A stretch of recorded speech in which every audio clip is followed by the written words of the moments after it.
Oh, stiff competition today. Michael Bancroft's got 22 people watching him right now.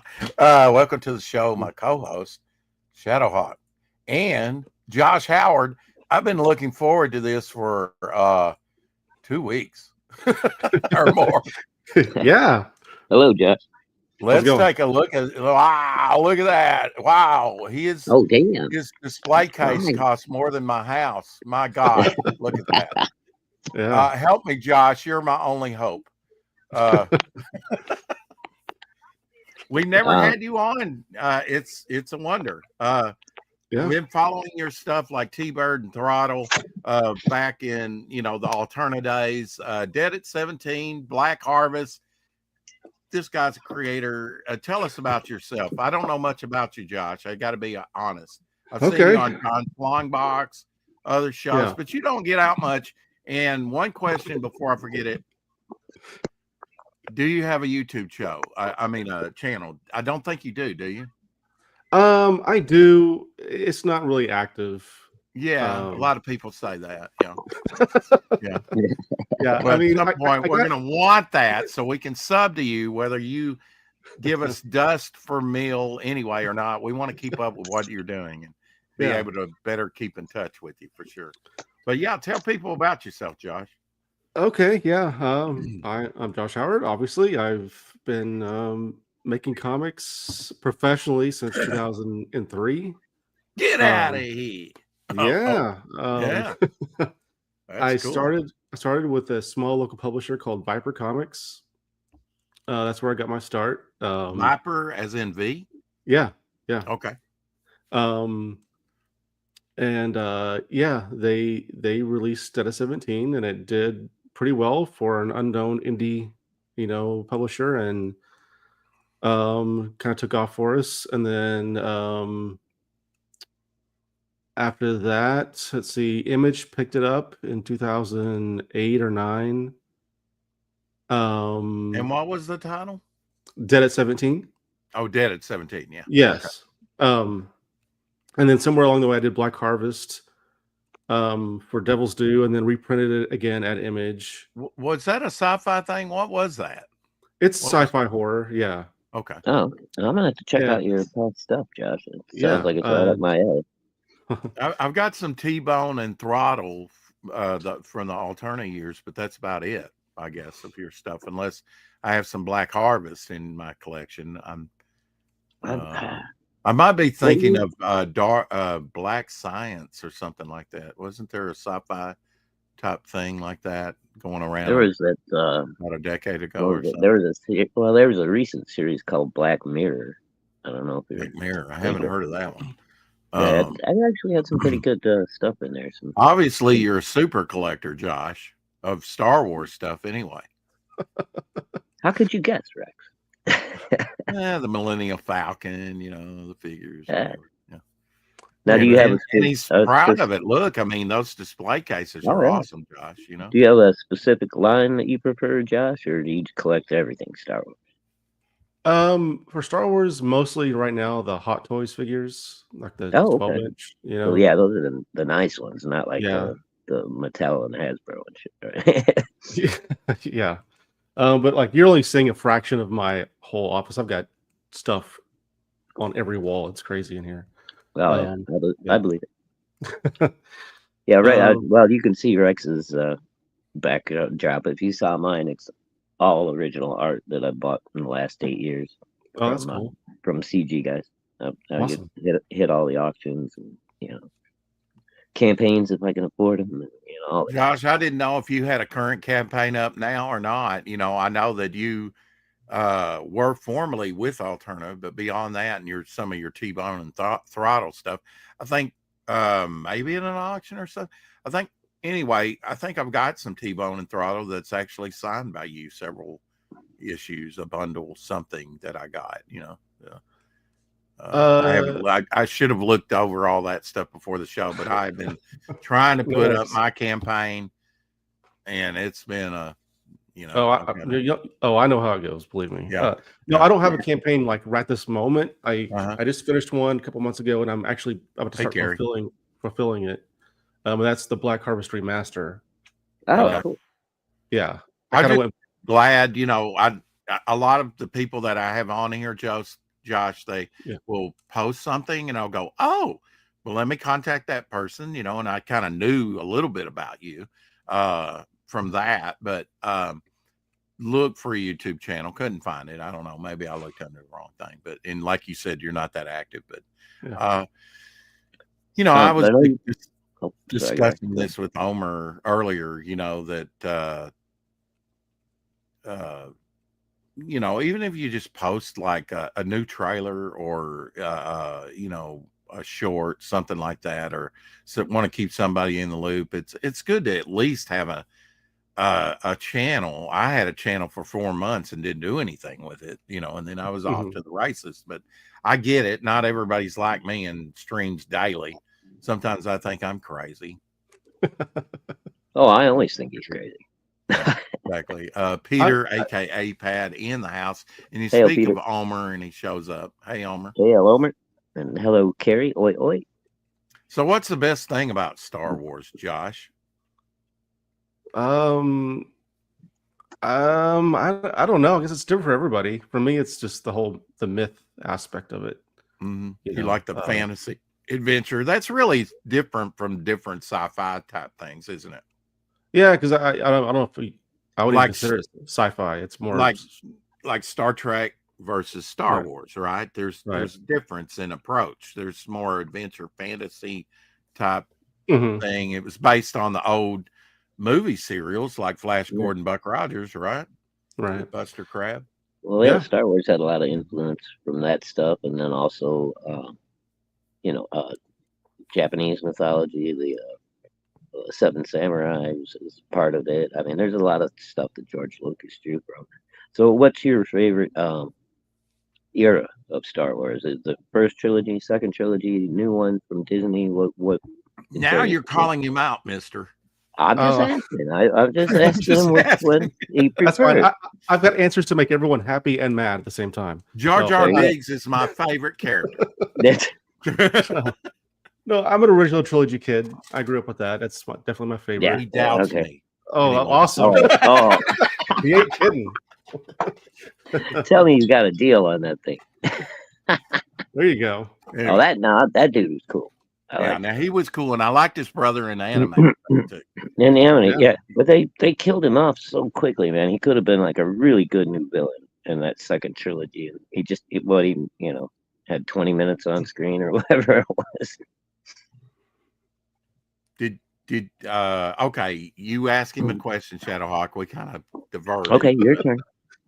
No. I mean, I don't think he answered the question. What are we on? No, he did. He said he's an original trilogy kid, just like you. Oh, he's an original trilogy kid. Okay, he probably got it on VHS, right? Yeah. I don't want to age you, Josh, but I saw it when I was 10 at the theater. Did you get to see it in the theater or no? I was 12. Well, I was born in '76, so. Oh God, he's a bicentennial baby. Look at the baby. Yeah. So you're coming up on 50 years old. Oh, I am. River. Almost you're young, my friend. I'll be 60 in. I've got about 10 years on you. No kidding. Yeah. Oh, wow. I'll be sick. I know I don't look it, and if I shave this off, which I will Saturday, I will look much younger. He'll look even older. No, I mean much younger. Yeah. Yeah. Right. Let's go with that. Shut up. Hey, well, tomorrow I'm going to be 58, so I'm not that far behind him. So, do you collect exclusively like Star Wars stuff, or do you? Oh, are you into other things? No, I collect everything. Like, yeah, I've got, you name it, I probably got it in here somewhere. So I'm assuming there's a comic book collection in there somewhere as well. Are you a Star Trek person at all? Oh, I love Star Trek. Okay. I might love Star Trek just a Forbidden Planet. Do you go by Of course. You go back to like some of the classics like Metropolis by France Lang, silent movie, stuff like that. Yeah, I've seen it all. See, you say, of course, but if it's not a talkie or if it's in black and white, look, life begins when you're born. King for Orlando, history, for people. But now I like to look back. I appreciate people like Charlie Chaplin and France No, Lang. one of the first movies I ever saw when I was, I don't know, 4 years old was the original King Kong. That's awesome. It's still one of my Oh, favorites.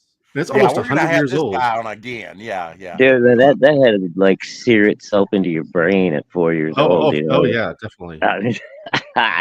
So I'm assuming you're a Kong over Godzilla fan. Oh, there's Kong. Okay. Yeah, I've come to really love Godzilla in the last couple of years, but yeah, Kong is definitely my first love. The sure. second was the 92nd, I believe, anniversary of its release. It was a major because they were boys. Ray Harryhausen, No, what's the other guy's name? Price of Fahrenheit. Bradbury. Ray Bradbury. Oh, Ray Bradbury. Yeah. And Ray Harryhausen. Yeah, they were kids. They watched that. It was the first big monster movie. It was Willis O'Brien's birthday, who was the stop motion artist on King Kong and Mighty Joe Young and Lost World. And mentored Harryhausen, right?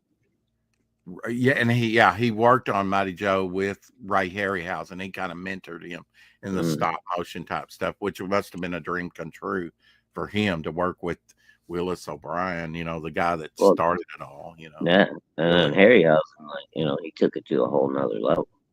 So yeah, and I mean that's my favorite movie if I had to pick one, because like Cooper, I mean, I love the mystery of Skull Island. How could you not love that, Josh? Definitely.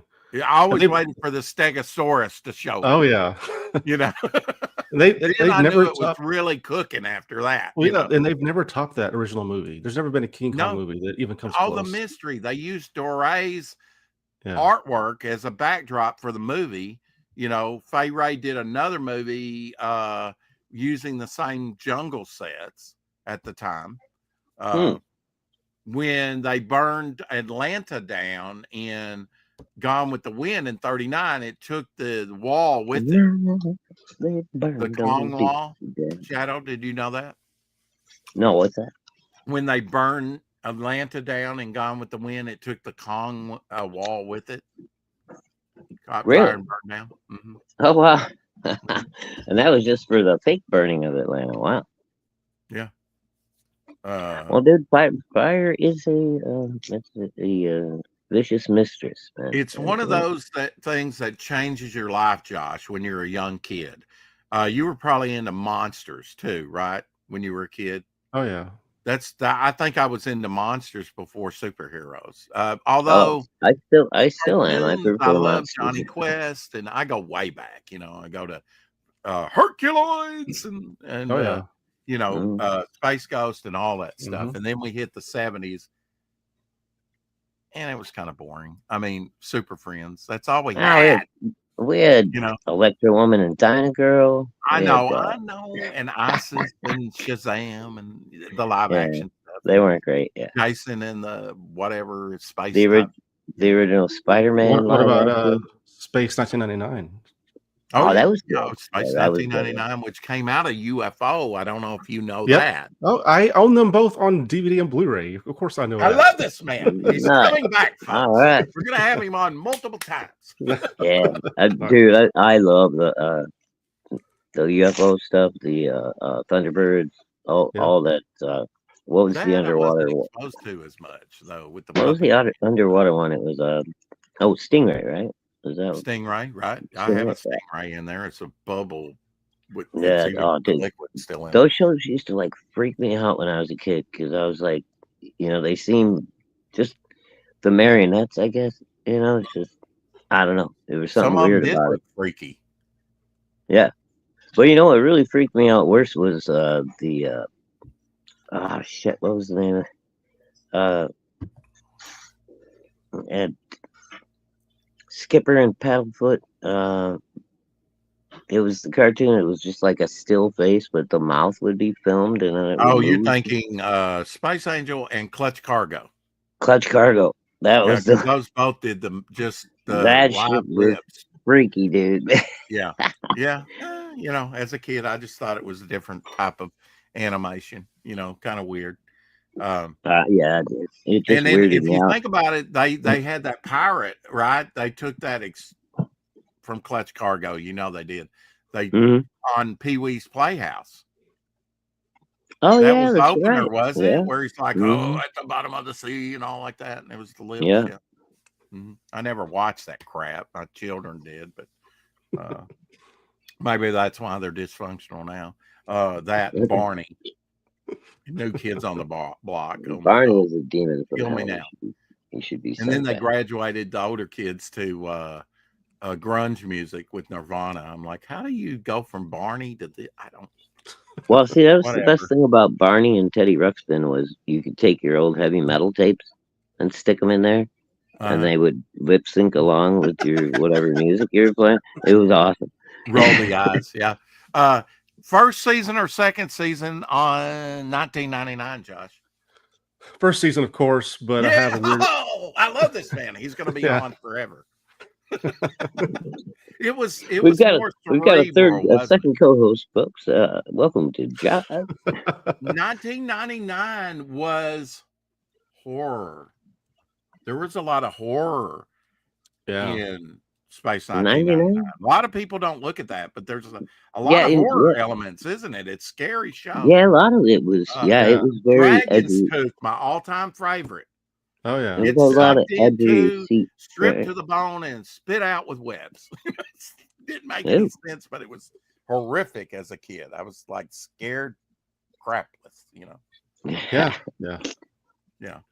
I love that first season. It's some of the best sci-fi, in my opinion. Ever done. Yeah. Yeah. Yeah. They took it serious, you know, and Mhm. the model work would look great. And but it still mirrored, UFO earlier, and that always stuck with me too.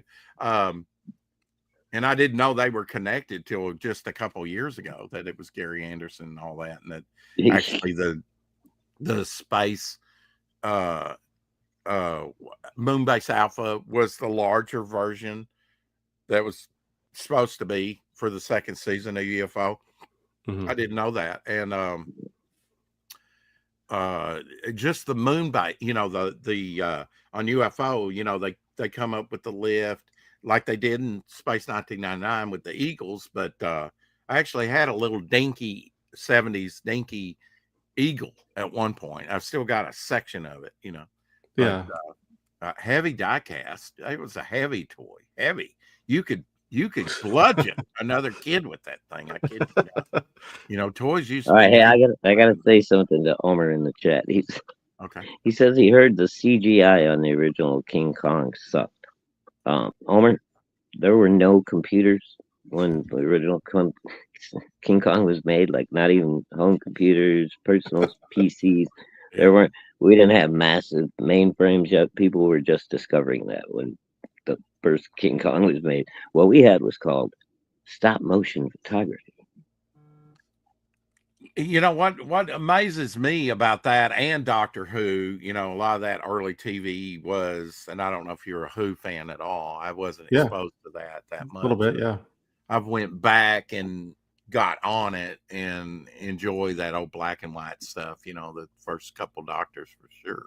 Right. Although I was more of a fourth Doctor, you know, Tom Baker. Yeah, type. I'm a Tom That's all I Baker. saw on PBS, really.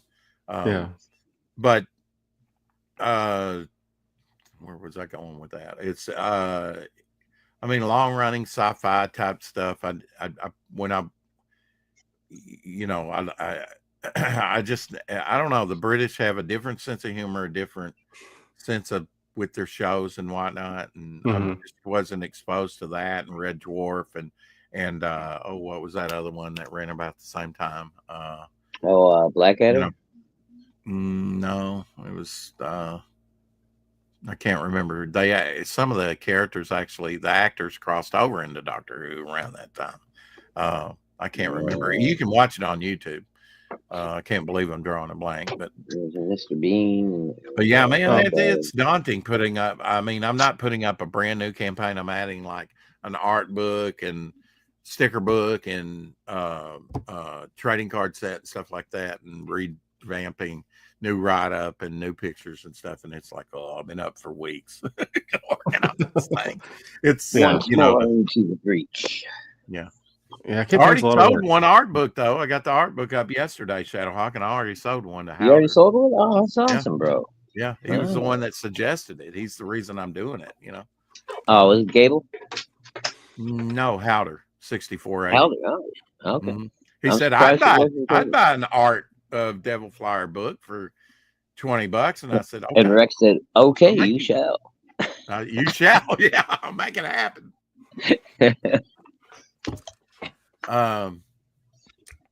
What's your number one thing to collect? Is it Star Wars though, Josh? It depends on the month or year. What I just happen to be really into, I guess. Okay. Because like I'll get latch onto something and I'll go like hardcore and like buy a bunch of it, then kind of add it. So right now I would say, go ahead. Are you kind of soured on the new direction, or have you liked the Mandalorian and some of these other? Yes and no. Yeah. I'm not one of these who's rabidly Star Wars is dead and all that stuff. I think it's a mixed bag. I like some of it. Some of it is not as good, obviously. I don't think it's as bad overall as some people say it is. I think it's definitely needs some new direction, needs some new blood, but I've enjoyed quite a bit of it though. On some levels, Well, Omer's busting me out about to have you talk about T-Bone and Throttle, Dead at 17, Dark Harvest. He read Dead at 17 and he likes it. What was Dead in 17 about, basically? Sort of the genesis of the idea way back when was, like I wanted to do sort of Evil Dead, but with a chick. And that was sort of where the idea started. And it's sort of, a girl, she's like murdered by this cult and then is then resurrected, and she, has extra So did that predate Zombie Tramp? Yes. Okay. So you did it first. It's a different thing. He's doing something different. Yeah, it's a different thing. But yeah, so I did that from 2003 to 2015. That's how long the series ran. So you're famous. I mean, well, you work for Image. I wouldn't say famous. So do you do? I've been around. Now, do you? What was my question? I'm tired. Were you a Marvel or DC guy? How did you get into comics? And I know my question. Are you're artist and writer? Yes. Okay. And how did were you a Marvel or DC, or a little mixed, or what?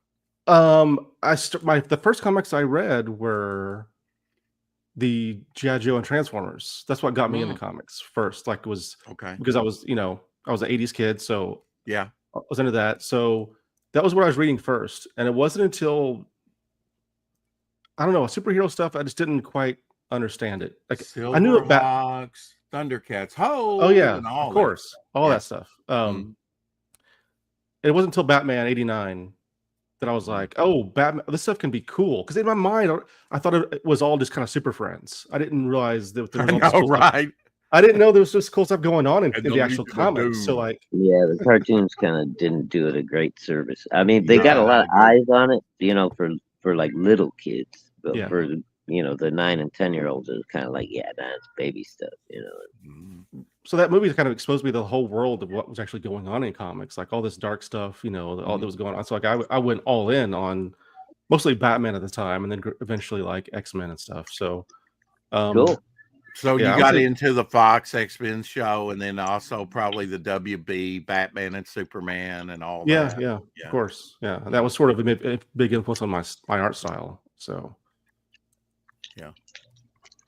You're like 10 years older than my daughter. But I got started younger, and Shadowhawk got even started younger than I did.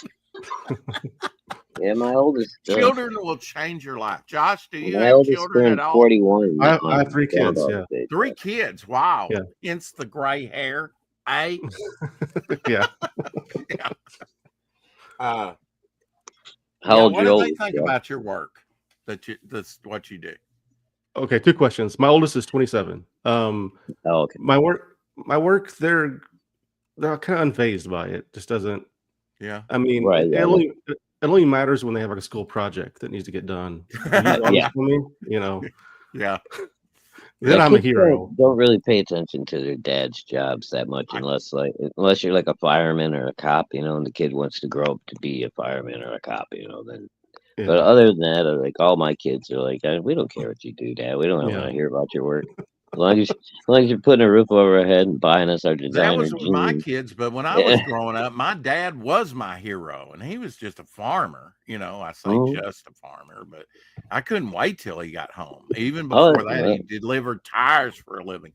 I didn't care. He was my dad. He was my hero. Of course, we were, exactly. I yeah, I was the same way, too, but I role unfortunately model. lost my dad young. So Right. Yeah. I that's when fathers meant something. I hate that the erosion of society looks as fathers as kind of weak and Ted Bundy types or Bundy type characters, not Ted Bundy. That was the the Al serial Bundy. killer, I think. Yeah. Greatest movie of all time, Josh. Go. Star Wars episode, A New Hope, episode 4. I mean, that's Wow. just the first thing pops in my head. I mean, that's just. Okay. Okay. Um, Yeah, I mean, there's some good ones out there for sure to pick from. Yeah, I was 12 years old. I watched it 33rd week. It had been in town 33 weeks till I convinced my mom to take me. wow. And we sit all the way to the back, I and my cousin. I'll never forget it. And that ship coming overhead, and I'm like, whoa. But by the time the droids were down on the planet, I was confused. I mean, episode 4, that confused me right off the bat in the scroll. That's Right. before I knew that was taken from old serials and was quite Right. a thing in the serial. Yeah, I was like, this is like nothing I've ever seen. I don't understand it, but it's cool. The internet, Do you think there's a danger of the original version getting lost? I mean, to a certain degree, because they've done so many redos of it or whatever. Well, it seems that Lucas must have something in his contract when he sold it to not release the original versions, or else I think they would have done it by now. Yeah, I mean, I don't know if I have the original version on disc, but I know I've got it on VHS. But those, maybe I I've have got a the copy. originals on that old ass set with Darth Vader on the box. You guys remember? But that's history, Josh. I want to see what I saw as a kid, and I remember I watched a documentary. I totally forgot about this because I was only 12 years old, and I'm not 12 anymore. That's a long time ago. 50 years ago, almost. But when the Millennium Falcon streaked off and went into hyperspace, the whole crowd went, ooh. We'd never seen anything like that. Right. 2 years in some places, Josh. 2 years at the movie theater. Yeah. People were still lining up. I've seen it 9 times. I've seen it 6 times. They asked me, Oh my god. Yeah, Sorry. but we'll never see that with the streaming services ever again. Even with like Godzilla -1, which was a big hit, we'll never see that again. Right. We'll never see film burn up. You ever seen a film burn up? Yeah. And they have to go, oh, we got to splice the film together. Well, you'll never see that again. We don't think about these things at the time, but that's history. That's something that you experience that your kids may never experience because they do it different. Yeah, that's one of the reasons I'm a big advocate for keeping theaters open and going to the theater. Like, I don't want to see theaters closed. Like, I don't like the idea of watching a movie premiere on Netflix. I mean, it's nice and convenient, but I want to see that for the first time in a theater. I mean, that's just me. That's me. I've actually got friends that have theaters in their house. Not that I'm, but they do. Yeah. I'm like, wow, this is cool. Yet I've never been invited over. What the hell? What am I doing wrong? Apparently I have a dog sing ding a pics on X Rex. Really? A ding you pics on. Okay. Do you have a dog? Did you get a dog? Well, good. I hope you did. I don't know. They're good company. Do you have pets, Josh? Unfortunately, yes. Yeah, they're like other children, right? Yeah. Yeah, a lot of upkeep, Mm-hmm. Yeah. What? Yeah. Can you quote me a line from Star Wars that you remember that's probably comes to your? I mean, do you tend to do that? Yeah, I've got a line for everything. For Yeah. me, it's got to be like, "Help me, Obi-Wan Kenobi. You're my only hope." That's too easy. It's too easy, though. Yeah. What's Yeah. yours? I find your lack of faith disturbing, maybe. Yeah, I like No, that one. I find your lack of faith disturbing. Yeah, there you go. Yeah. What's the other one? I What love am I I love to do surrounded by Palpatine. assholes? Oh, I'm sorry, wrong movie. Oh, I'm afraid the Death Star is totally operational. I love that. No. I love to do Palpatine. Oh yeah, if you go prequels, man, that's rich. That's Do rich you for. have the Star Wars Pez set? I don't do Pez. No. No. Sorry. Okay, he's not a real It's collector. got to have arms and legs. It's got feet. What else you want? It's posable. You can stretch the neck out. Yeah, that's right. There you go. 1 point of articulation. 1 point. If you count the up as 1 and down, it's 2 points. But anyway, No, if you throw it, that's 3. It's only one hinge. So And well, if it you know what shatters, though? You got well, 2 because you got the hinge on the head and then you've got the slide.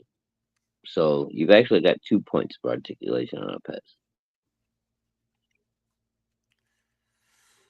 oh God, did you get that dog? Is this your new dog? Seriously? Oh my gosh. That's a big dog. Are you kidding me? What? Is it a he or a she? Well, show the rest of it. Here. Josh is going to think we're crazy over here, which we are, little Looney Tunes. This is Katie's new dog. Baby. There we go. Look at that. Oh, is that a Greyhound mix? What is that? I don't beautiful. know. That's some long legs on that dog. There's some Greyhound in that thing. That's long hair too. Yeah. But look at the face, though. I mean, the face and Zombie those Hunter legs. in the house. Risey in the house. We got a tank Risey in the Lee. house. Oi, oi, my ninja. In the house. Wow, we're being rated. Hail, all hail. Well, maybe. Good to see here's you one guys. more shot of the dog. I assume she Scarlet, my darling. Look at that. That is kind of like a lanky greyhound, huh? Yeah, like probably mixed with maybe a collie or something. Mm-hmm. Yeah, I kind of got that collie look, right? Yeah, I bet you she's a sweetheart. Or he. Okay, it is a greyhound. There we go. I told you. Katie, is it a girl or a boy? I love dogs. Sorry. Inquiring minds want to know. And Josh is like, I got nothing. Josh is like, I hate my dog. I say that daily. Yes, I hate you. Yeah. Okay, her daughter brought her home today, so yeah. Cool. There's 4 in the house now. With the bunny, she's got bunny, rabbits, and it's a menagerie over there. Oh, dude, bunnies! Oh, they're very nice. They're soft. They're sweet, but keeping up with the maintenance on those things is a nightmare. Zombie Hunter, it's good to see you. We haven't seen you in here in a while. Yeah, zombie. Everybody wants to see Josh today and hear what's on Josh's mind. Woo-hoo. So for the rest of the show, go. Oh no! Here's your opportunity. No, blow him up, Josh. Go, Josh. We like to have fun over here. You'll have to forgive us. It's a little frivolity, it keeps you young. That's all good. Yeah. Big collector, Josh, as you can see. Before I forget, Rex, let me squeeze this in. I know you said you're getting ready to fulfill on the remaster of, what was it, Black Harvest? Yeah. No. Okay. Is there any way that folks like me who were unaware can still get a copy? Just DM me, email me, and we can work something out. Okay. What are you on Twitter, Facebook, X, or Instagram? Yeah. He's on X. Yeah. X? Okay. Yeah. I'll find you, Josh. What is Black Harvest about, Josh? It's about an amateur UFOologist who goes to this small Texas town to investigate these lights that appear in the sky every year. Mm-hmm. And on his way, he hits a girl with his car, and it turns out this girl has been missing for 3 years from the town that he's going to, and so he unravels this whole conspiracy of what happened to the girl, what's going on with the lights. It's kind of a sci-fi horror thing. So, Did you like Roswell? That was a good show. yeah, I did. Yeah, I never watched that one. I think that was Didn't on get a NBC. Yeah, I didn't watch. Well, and Josh, forgive me because I didn't get to see your image work and stuff. A little bit on my history. I'm a huge comic collector since I was like 10 until I hit about 35. Got divorced right before the year 2000. About 6 months before that, I was just tired of all the endless crossovers and the bullshit that was going on in comics at the time. So I went from probably $400 a month on my pull list. I just stopped collecting. I just cut everything off. Cut to 18 and a half years later, I'm injured off work. I'm just sitting at home on my phone cruising YouTube for the first time because I'd never even used it before, And I run across fucking Ethan back in the day when he was doing his quiet streams. We're just gonna draw this, and he had his little blue pencil, and I was like, "Fucking Ethan!" I was collecting his books back in the day. I love Cyberfrog, So I pretty much started listening to that. Discovered CG, discovered everybody else, all of the different areas that we've got from the crack pack to the fucking slums to the Iron Age to everybody that's out there. Alterna, I don't care if you're indie comics. I'm there. I'm there to support you. So. Awesome, man. That's cool.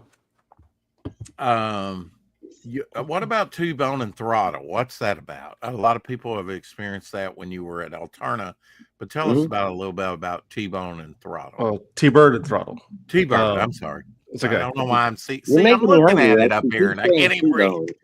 I'm sorry, Josh. I get it. No, I didn't mean to take your IP and like rub it in the mud for you. Oh, that's all good. No, I crowdfunded that first, and then when it was done, I released it through Alterna. To try to get reach more people or whatever. Yeah, it's a sci-fi superhero story. It kind of mixes Fantastic Four, Dark Knight Returns. It's about an astronaut. Furious?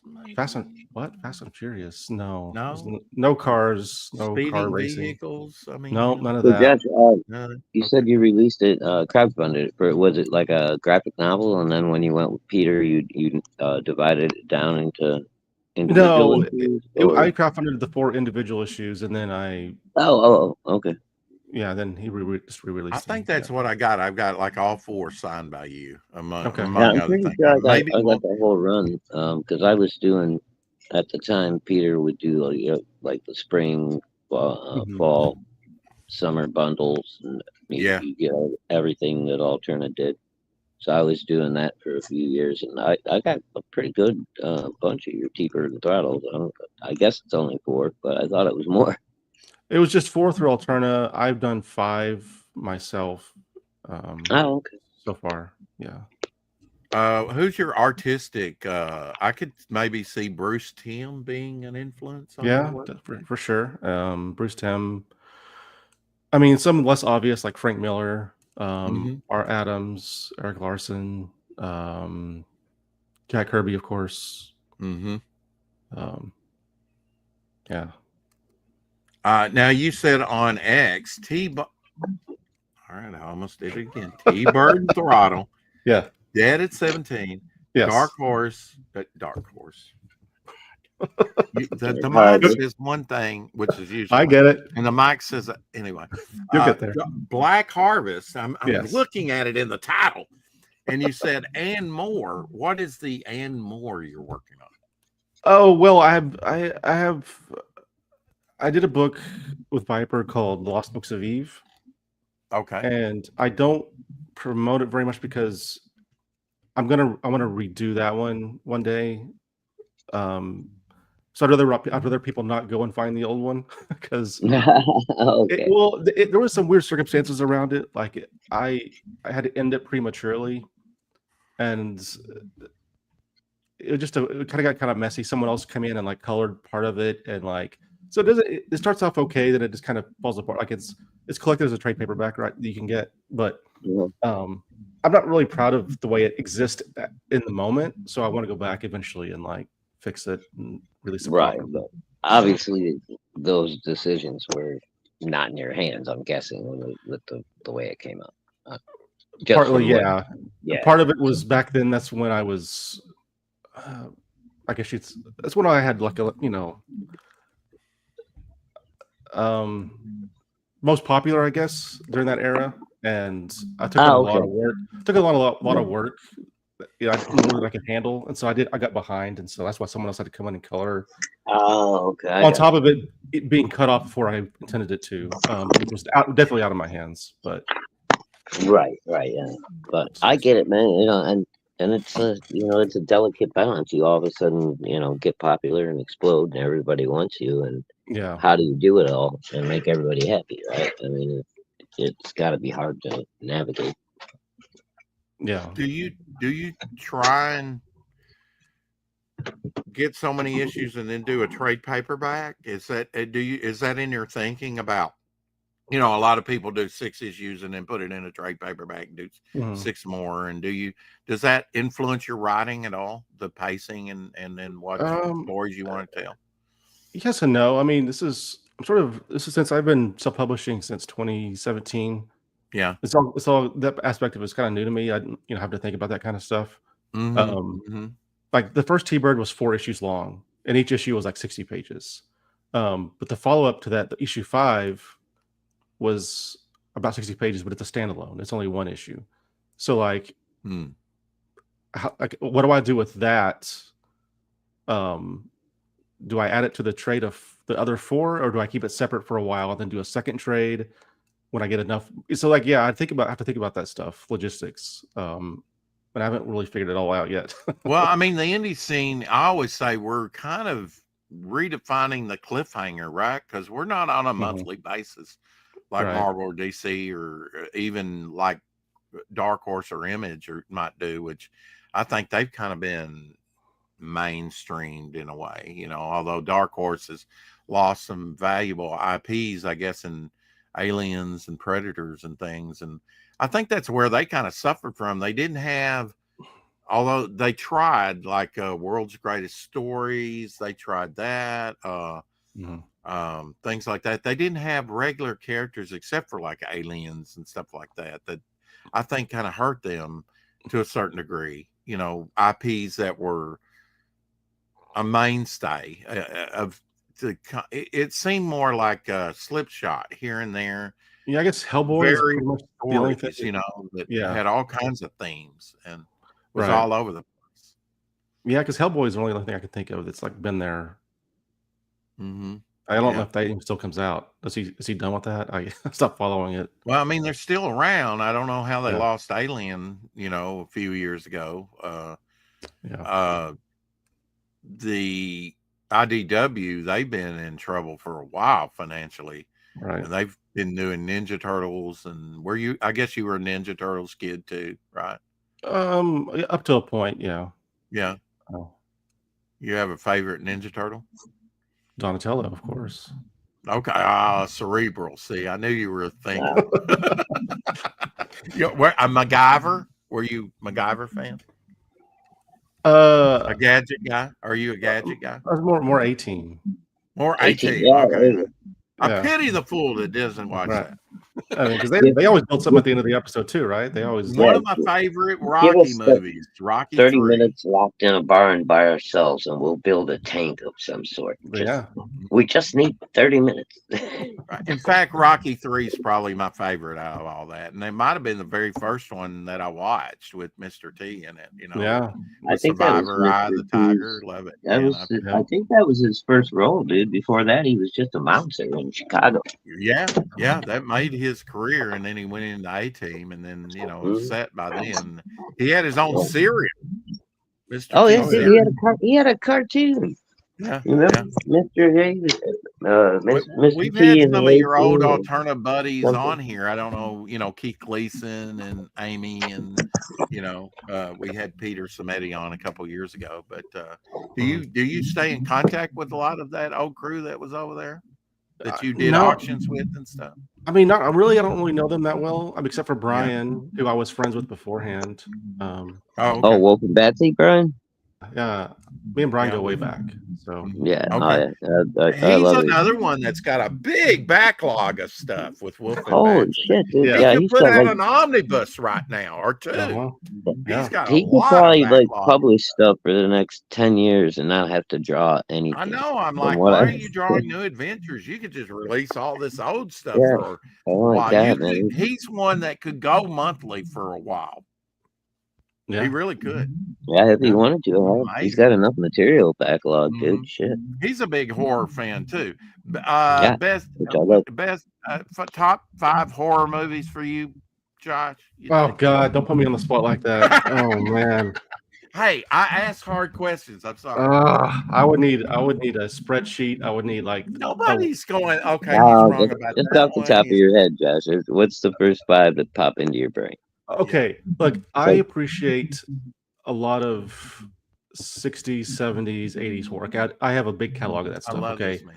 I love it. but when I think in my head of things that like appeal to my exact sensibilities, I do like you threw the word cerebral out there.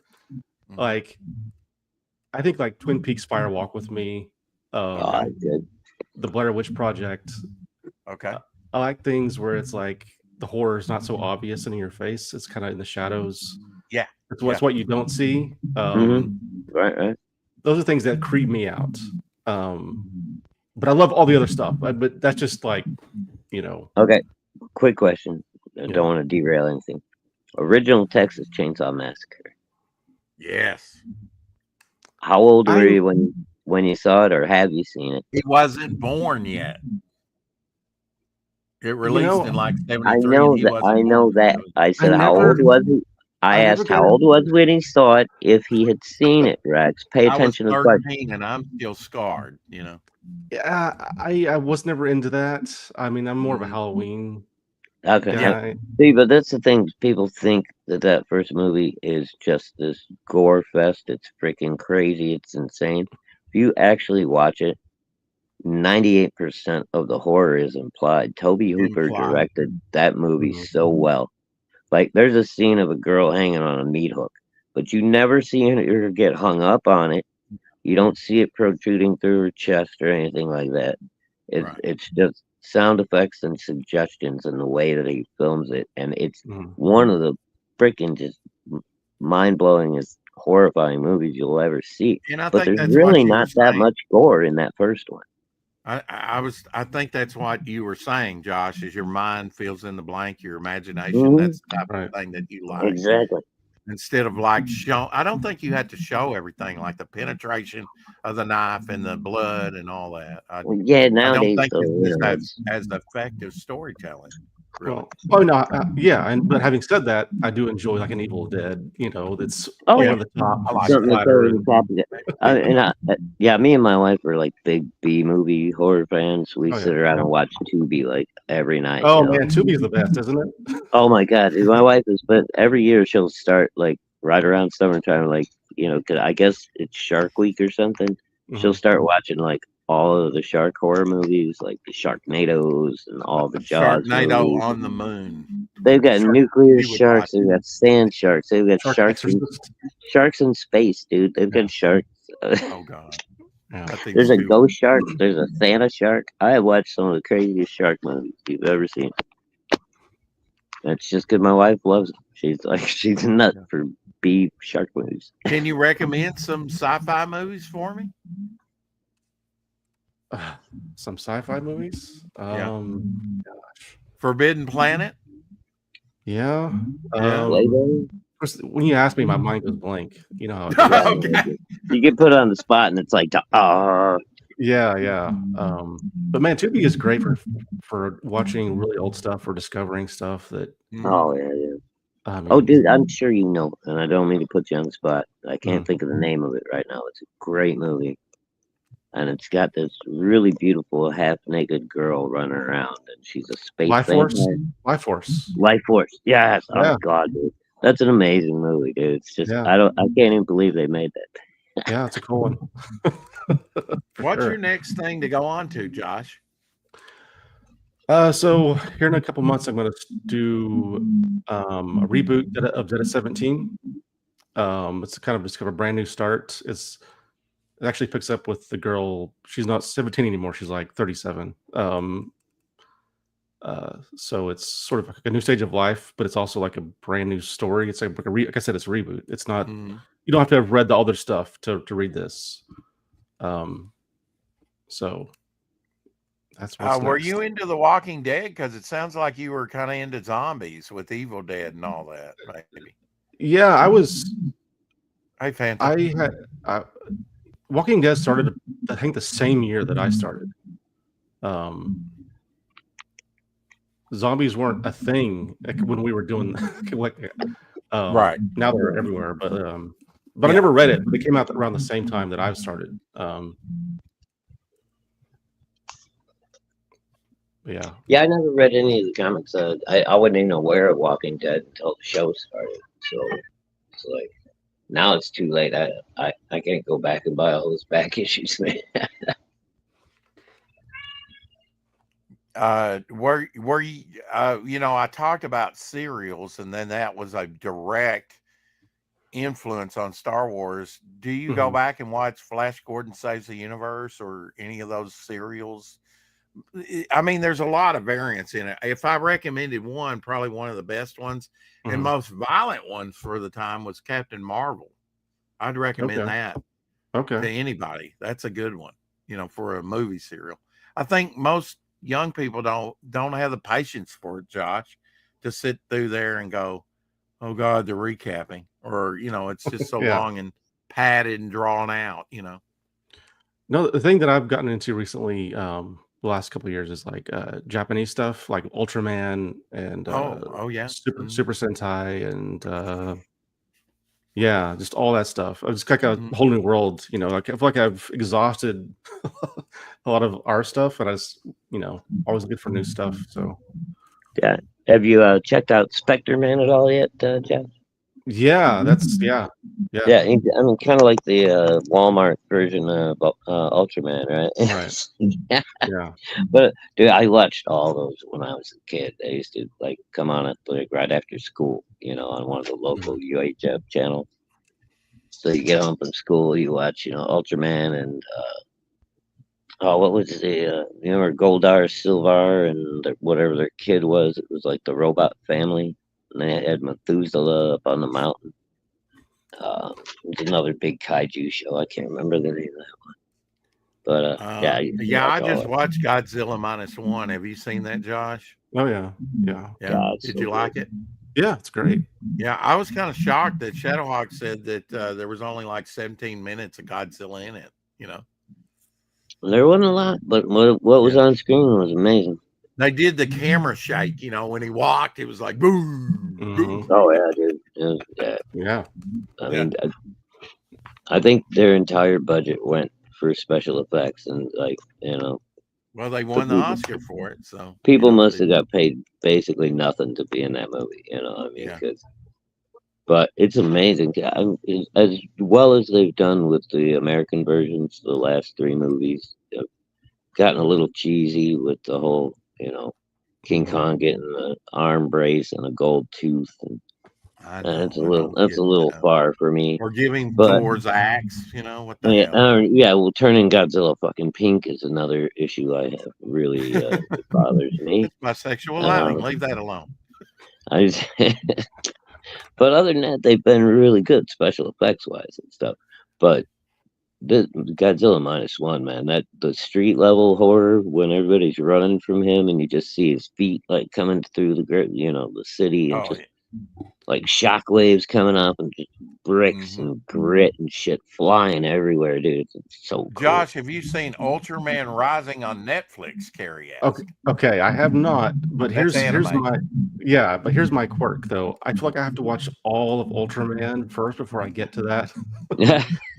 I love watching the entirety of everything before. Do you binge watch? Yeah, of course.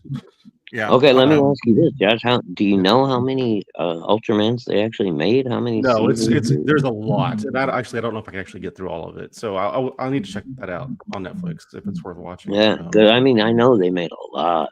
There's so much. Yeah, there's so much. And then they did, like, in Japan, they were always doing movies too. We got like the TV show, but I think they were doing movies over there. Because even what was it called? Jet Jaguar was kind of a tribute to Ultraman a little bit. I think they brought him into the Godzilla. Right. What would you like to see them do in the MonsterVerse, like for Godzilla and stuff? Is there a particular character you'd like to see show up, or? I don't know. I have mixed feelings on the MonsterVerse. The first few were good movies, but I'm not. I guess, but I'm not a fan of the design of Godzilla in those movies, and I think they went too big too fast. Like, I don't know where you go from here. They've just they fought across the whole world. You got the Hollow Earth. It's just like, that's the thing about the great thing about the original Godzilla movies from Japan. Like, they all took place in and around Tokyo, right? Like, they didn't care about the rest of the world. The MonsterVerse just like, it's just so big. Like, where do you go from here? I mean, put them on the moon. I mean, it's just yeah, they might before you know it. I mean, they probably will. Yeah. Yeah, I think they've gotten a little silly with it, especially with the Kong and Godzilla mix up and whatnot. I mean, I would rather go into the lore of if they're going to give him a hammer and the Hollow Earth or whatever, an axe, whatever you want to call it. I take it that was, since it was impervious to his radiation, that it was a scale off of Godzilla or something. And right. So it would kind of absorb or deflect the radiation. I don't know, but I haven't seen the latest with that scarred up, red. I just don't know. I didn't like the way it kind of veered into the Hollow Earth stuff was kind of neat, but then when you get to this one room and they're like, got a seat there and it gets. How do you kill me now? I think you can, stretch, the believability. I think the audience will go with you, but when you get too ridiculous, it's like, yeah, that took me out of the experience, and then you've lost the audience. Really, it's not been I love a movie where you like sit down and go, "What? It's over? That went by too quick. Yeah, I want to see more." Yeah, that's kind of what you want to do when you sit down with a comic. You're like, wow, that was good. I'm already at the end of it. I want more, that's right. That's the stakes are just, the stakes are the whole world, every movie. And it's just like too much, it's like Godzilla's -1, the stakes are Tokyo, right? I mean, they don't want to get to Tokyo. It's very small, but it makes it, but you care more, Yeah. Well, I like that they homage the different movies, but it was all seemed to be in that one storyline, and that he wasn't created till 56. So they went back prior to when he was even in history, which was cool, and put it in and did the World War II at the end of the war riff, right. And then we got to see an early, younger, smaller version of him that was about T-Rex size or maybe a little larger, and then he grew, and I guess I guess they were saying like the US dropping bombs, it just kind of even made him grow into that monstrosity. And I kind of like, and they probably should play into this more, that he's kind of like a water iguana or something, because there are, that type of lizard underwater, right? And you could see that maybe mutating him and although it's kind of a stretch, right? Well, like in the original movies, like they go with the idea that he was a leftover dinosaur that got radiated.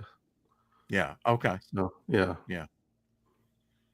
I mean, to me, growing up, though, Skull Island was the most mysterious place on the planet.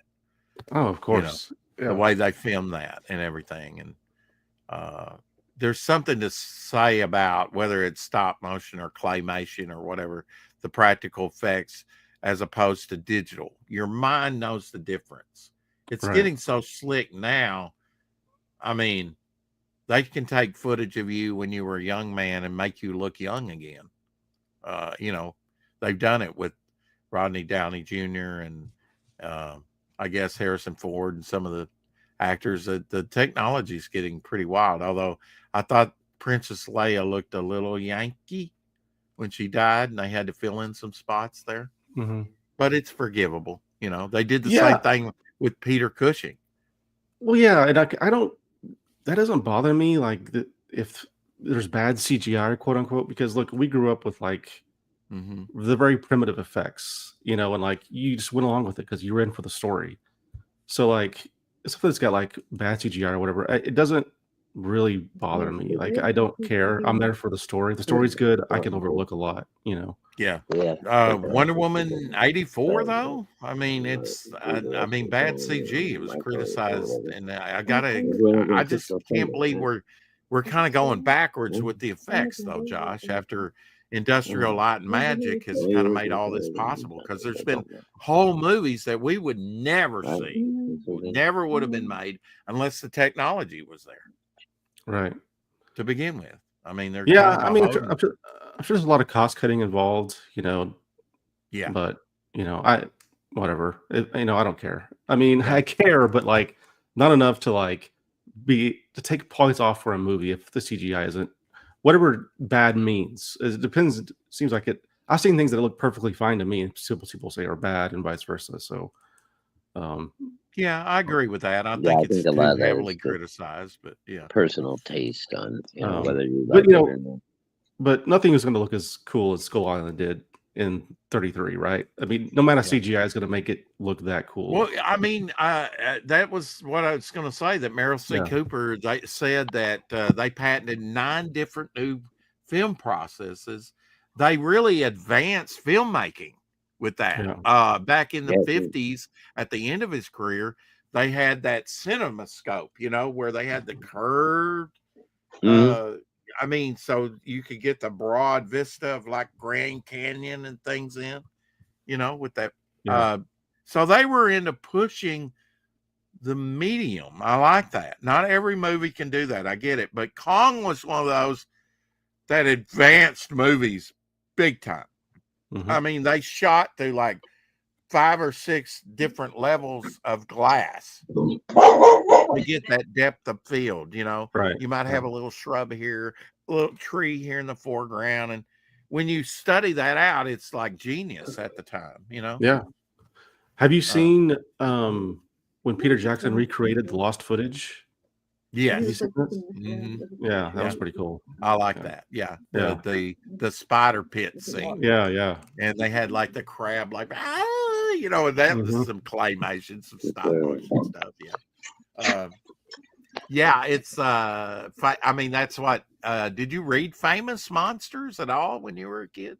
Yeah, of course. Magazine? Yeah. Oh yeah, whenever I could find it, I would grab that thing, bro. Beg my mom, please. Yeah.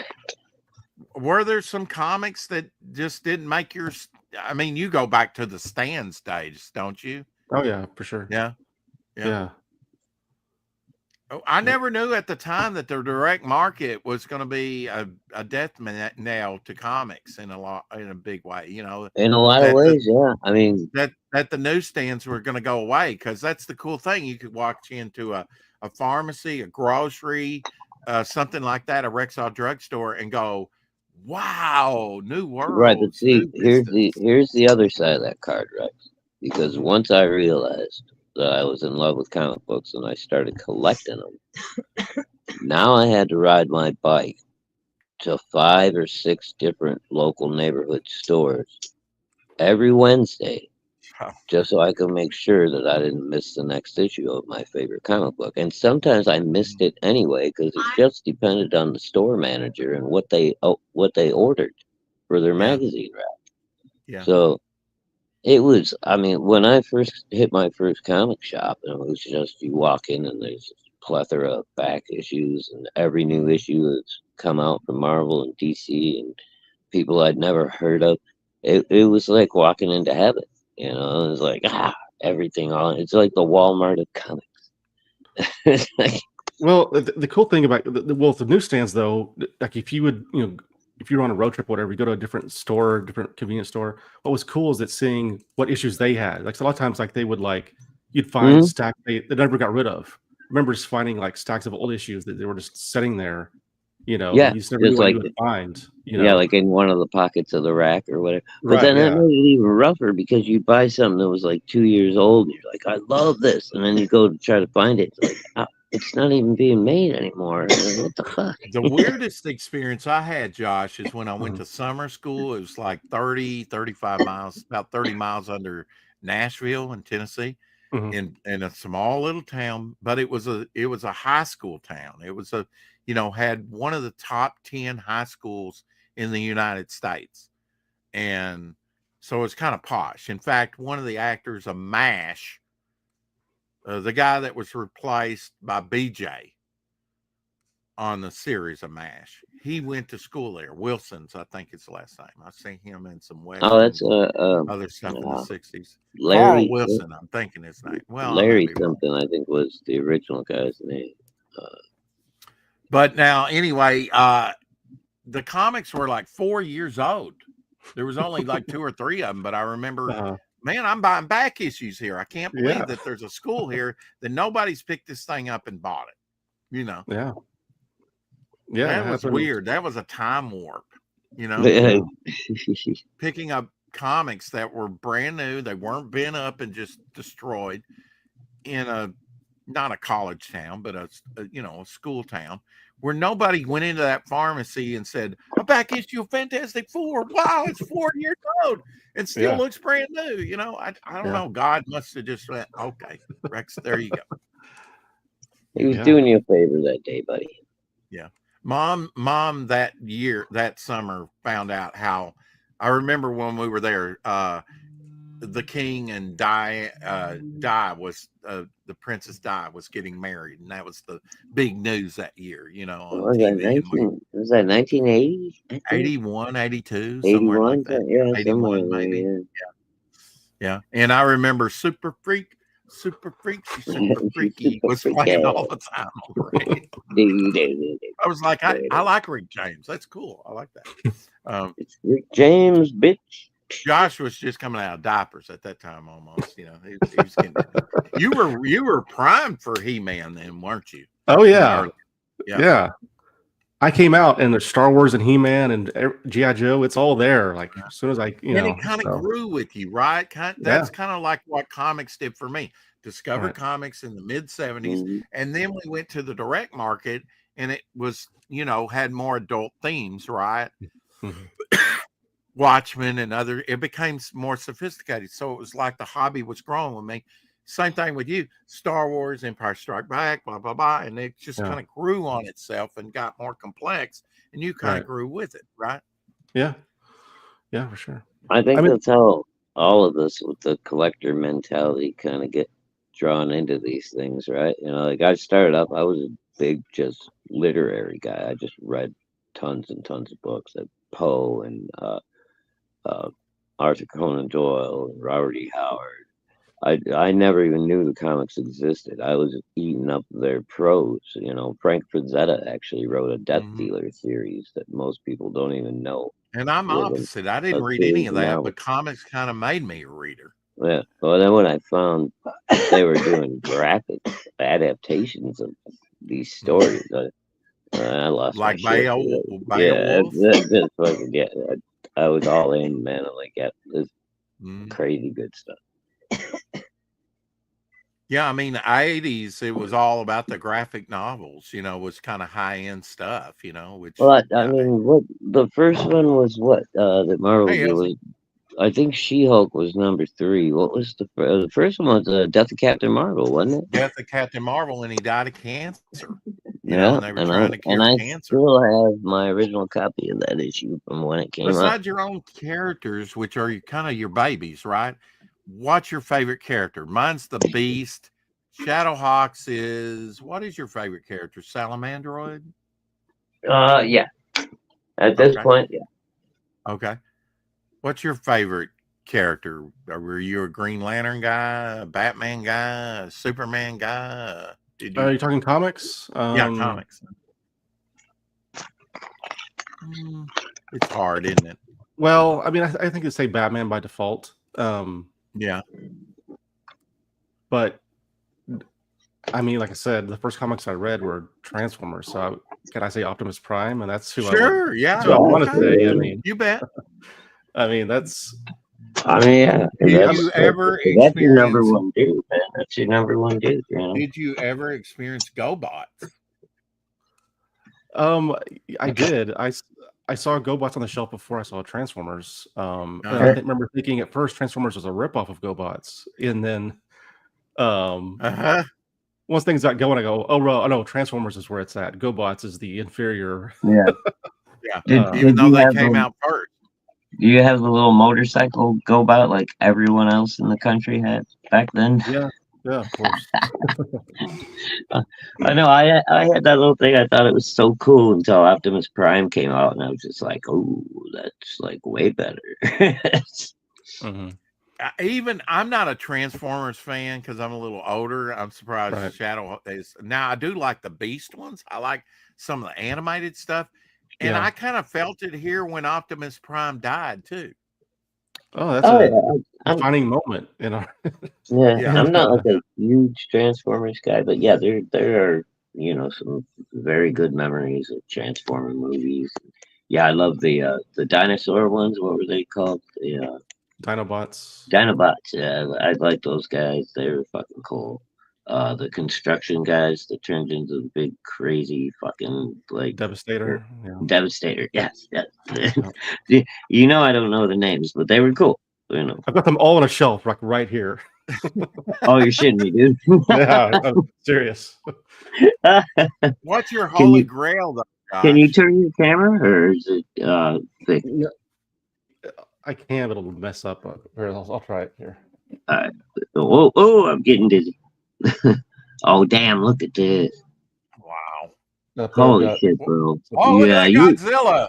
Godzilla's over there. Oh.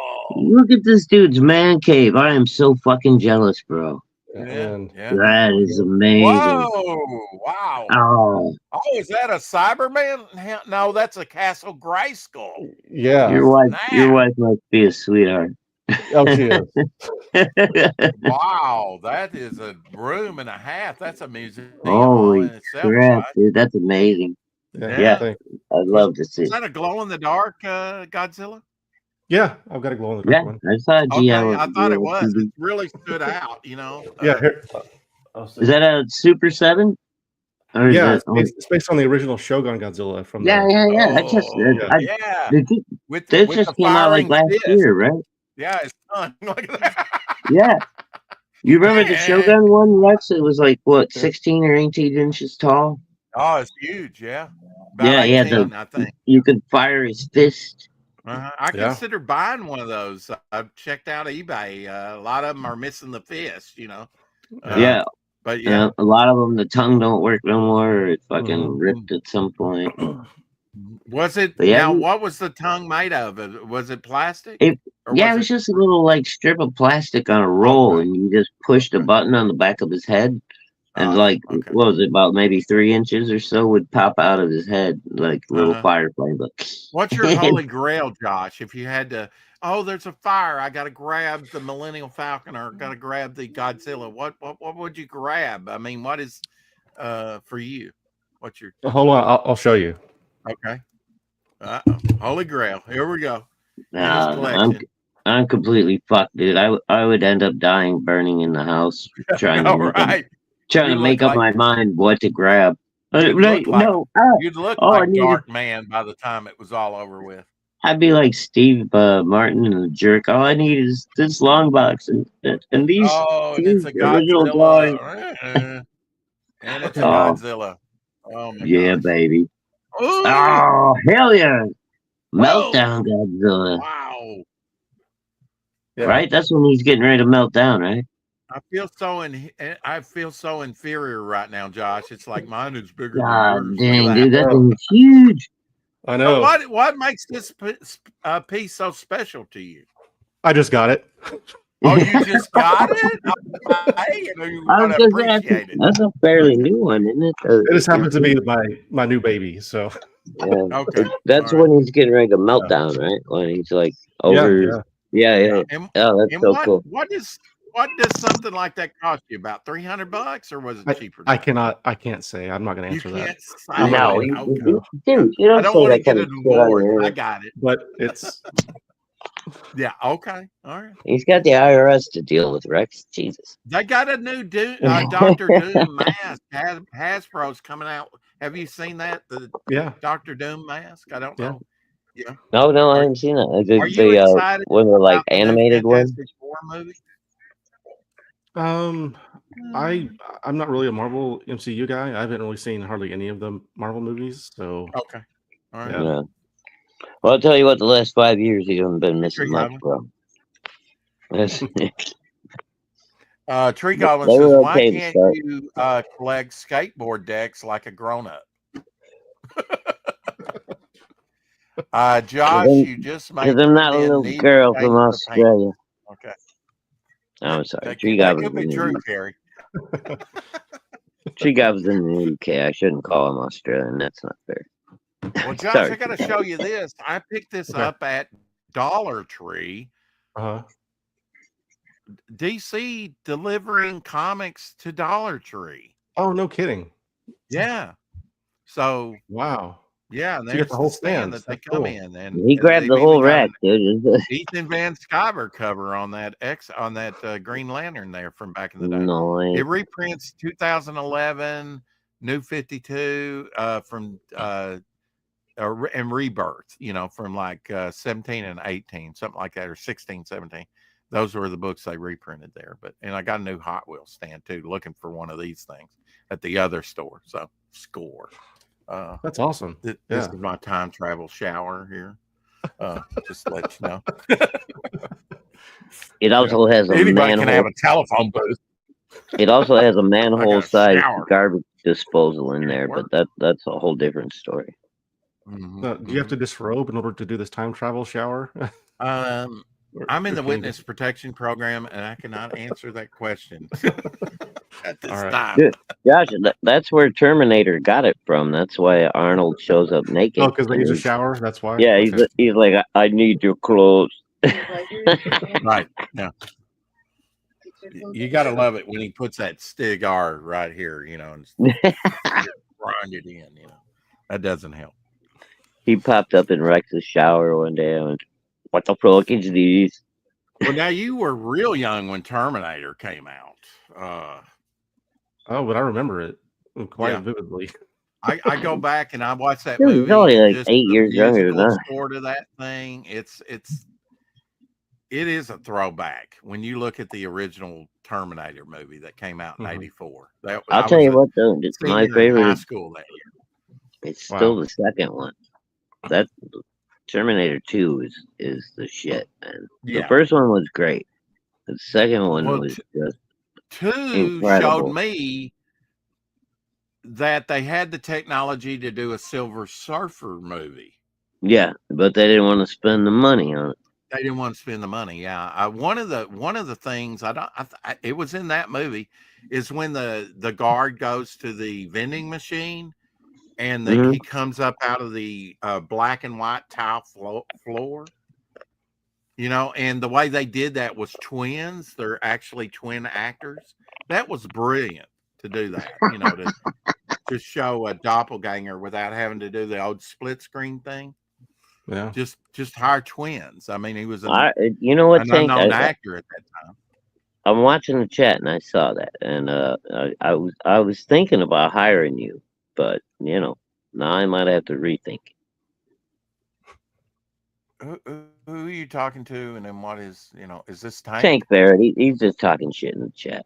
Okay. All So right. All right. he's calling me a bogan now, which is not fair. Calling you an Aussie. Got it.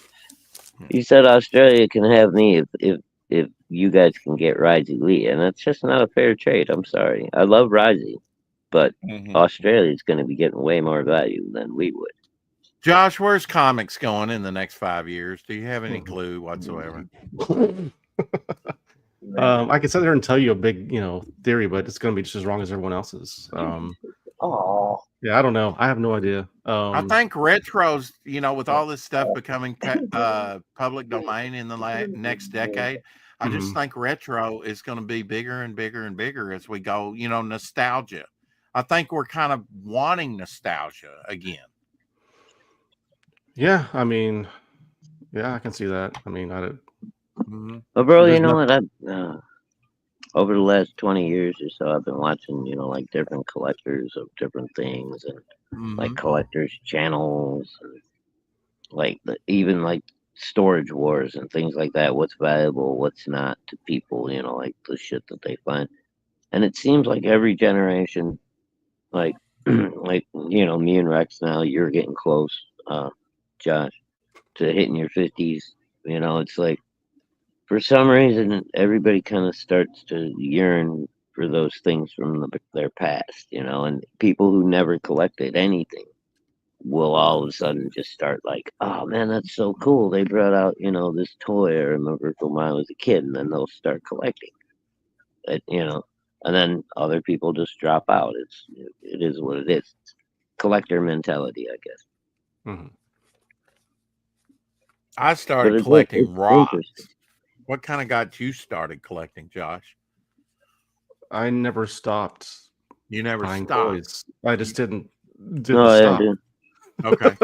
Yeah. So you can wait till Christmas time and get a toy. One of the kids, were getting out of toys, and I would just like secretly kept buying them. Like, like my mom frowned on it, but I would go to my grandma's and she didn't know the difference. Like, to her, I was just a kid forever. So she was still buying the toys I wanted, and then that's awesome. She didn't think that you should grow out of it. No, I was like, why? This is awesome. This stuff is still cool to me. It was never. What's your wife think about it? Does she collect? No, she's not into it at all. But she's like, as long as it's not sports, I'm okay with it. So. Oh, well, there you go. I mean, that's cool. She doesn't have like a football head. But dude, I was one of like, I don't know. I guess I've always been a crazy collector because, like, I remember being really little and I used to go like looking for rocks with fossils in them and stuff like that. I had a huge collection of those for a while. And then Garbage Pail Kids, when they came out, you remember the stickers and stuff. I collected all those freaking things. I like anything that you. So like when I finally discovered comic books, it was like that shit was made for me, dude. I was done. And I take it Carrie doesn't like the Blair Witch Project. Yeah, what's going on? She keeps like, well, dude, I was being nice to you, Josh, but I didn't care for that crap either. I thought that was a complete and utter ripoff, and I'm really still pissed off at the Discovery Channel. Well, it's a great marketing type thing that they did, I guess. Discovery Channel was back then in the day was supposed to be historical, factual information. And they participated in a giant goddamn fucking April Fool's joke on the American people. And fuck them. That movie sucked. You end up with a guy sitting in the corner staring at the fucking wall. And there's no explanation for anything. And then the camera just goes blank. Okay, wow. It's great. It's great, isn't it? It's just no, it's not good. Yeah, I feel horrible. I'm not gonna apologize. I love the movie. It's great. I love it. I've never watched it to this day. What makes you love it, dude? The girl with the snot bubble? Is that like what makes you love it? All right, moving on before we get into the argument over Blair Witch of all things. Thank you, Carrie. And thank you, Shadow. It was a great snot bubble, don't get me wrong. Yeah. Did you ever watch like In Search of or those old? Oh Yeah, yeah. dude, but that was Okay, Leonard Nimoy. I respect yeah, that guy. or like old film strip. It reminds me of that era of like those kind of movies or shows about the paranormal. Yeah, well, I guess Mhm. it Because was kind of like it's got one that of the old. first like Yeah, it's found like footage watching type. it's like watching one of those, but then everything goes wrong. Like Yeah, that's what I love about it. It takes me They're back bringing to that. out a new season of X Files. Were you an X Files guy? I guess. I was, but the new Okay. seasons weren't very good. Yeah. Yeah. I yeah. I just didn't never watch watched any of X the new Files stuff. But myself. did you say it wasn't any good, Josh? Or? The reboot seasons they did, no, they weren't very good. Yeah. Um, Okay. Yeah. Yeah. I didn't even bother. So okay. yeah. Good call. Yeah. Yeah, they seem to be bankrupt in that they can't come out with something wholly original, Josh. Well, Well, you know what the I big don't problem mind is? revisiting old stories. I'm not, I don't really, as long as you just got a Yeah. good idea, just need a good idea. Like it's justified in doing Right. yeah. Yeah. And I'm not interested in, I don't know. Like the weird thing though, is that Chris Carter, who's the original creator of X-Files, he was behind the reboot, but he had just completely lost what it Yeah. was that made it great. I think he just, Yeah. Oh shit. I mean, if we could all predict lightning in a bottle, right? Like Teenage Mutant Ninja Turtles, I still think, it went to the next level when they got a business manager. mhm. And they started, licensing out, doing the 10 seasons of the animated show. Of course, the movies came along, those early, I believe it was Hasbro toys. I got all those. Playmates. Or Playmates, okay. Yeah. And I even got the hard to find girl, the reporter. Right. I wish I'd bought multiples of her, but my first collection burned up in 97. It was arson. Somebody Oh burned their no. own place down, took my collection with it, Oh man. all that stuff's replaceable. It was the original artwork, like John Byrne and Jim Oh Starlin really? and all that just, yeah. Oh Those, man. the Ditko box that Marvel does, Yeah. Yeah. the Avenger heads. I had that. No Got that on kidding. a t-shirt over there. Yeah. Wow. There was one that never made it. He penciled it in, but he never inked it, and that was Mockingbird. I don't know if you know that character, but Yeah. do you have a favorite group? Like for me, it was the Avengers. George Perez Avengers got me collecting. Jim Lee X-Men. Jim Lee X-Men. Yes, Yeah. good call. Yeah. My favorite character is the Beast from the X-Men. And Awesome. actually, that first Avengers that I got, he was turned backwards, and it was a Rich Buckler cover, and he looked like Batman, right? Because he's got his hair like this, the way he did. Yeah. And so that's I knew at that time I knew who Batman was. Of course, I watched the '66 Batman, but even though I didn't read comics, I had experienced comics at that time. I like them, but I didn't even know that they came out monthly, like a soap opera. Yeah. Yeah. But we're really, as writers in the indie scene, we're really having to redefine how to tell an ending of a story, right? You got to, Right. because we're not on a monthly basis. How do you Yeah, get around that? You can't do the classic cliffhanger anymore, Well, right? Exactly. Yeah. Well, I took a risk with T-Bird because originally it was intended to be a graphic novel from the get-go, and I knew it would be impossible to do it because it was so big. I couldn't crowdfund it because it would take me too long, and I would need too much money for it. So when I broke it up, I was taking a big risk because there are sort of cliffhangers in those books. But I went with it, and it worked. I think if I had dragged it out past 4 issues, it may have been a problem. But I was able to maintain it.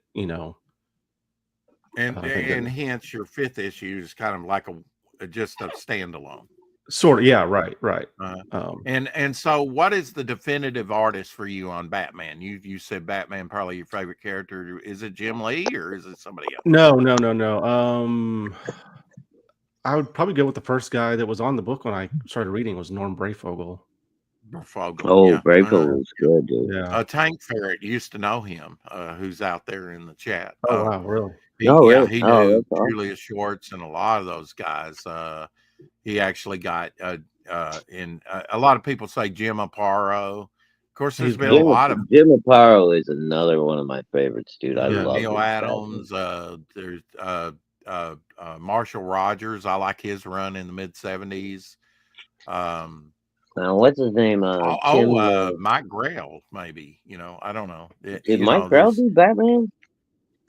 I tell you who could have done a lot more Batman, but he did a lot of Superman.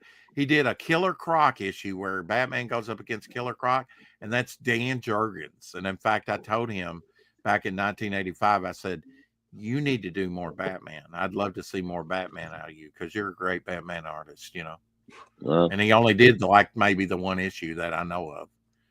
And then he kind of veered and went into Superman, which he's done good on Superman. You remind me, I gotta say, Aparo was one of my favorites, man. Jim Aparo. You have favorite artist, inker, type. What are? I mean, you mentioned some of your influences on your art, but is there somebody that you kind of study and kind of look at and that you really enjoy? Like Art Adams, I bet you like Art Adams for sure. Yeah. I loved his run on Godzilla in the 80s. Art Adams is like just almost superhuman, where it doesn't even do any good to study him because it's just like, he's unique. Who can pull that off? Yeah. He's a unique beast. Yeah, no, I know it's cliche to say because he's one of the top names, but I think two of them, I guess. I mean, Jack Kirby, I still study, and I think it's because I'm still in awe of what he did. And then Frank Miller, I still think is still one of the. Okay. I love Miller.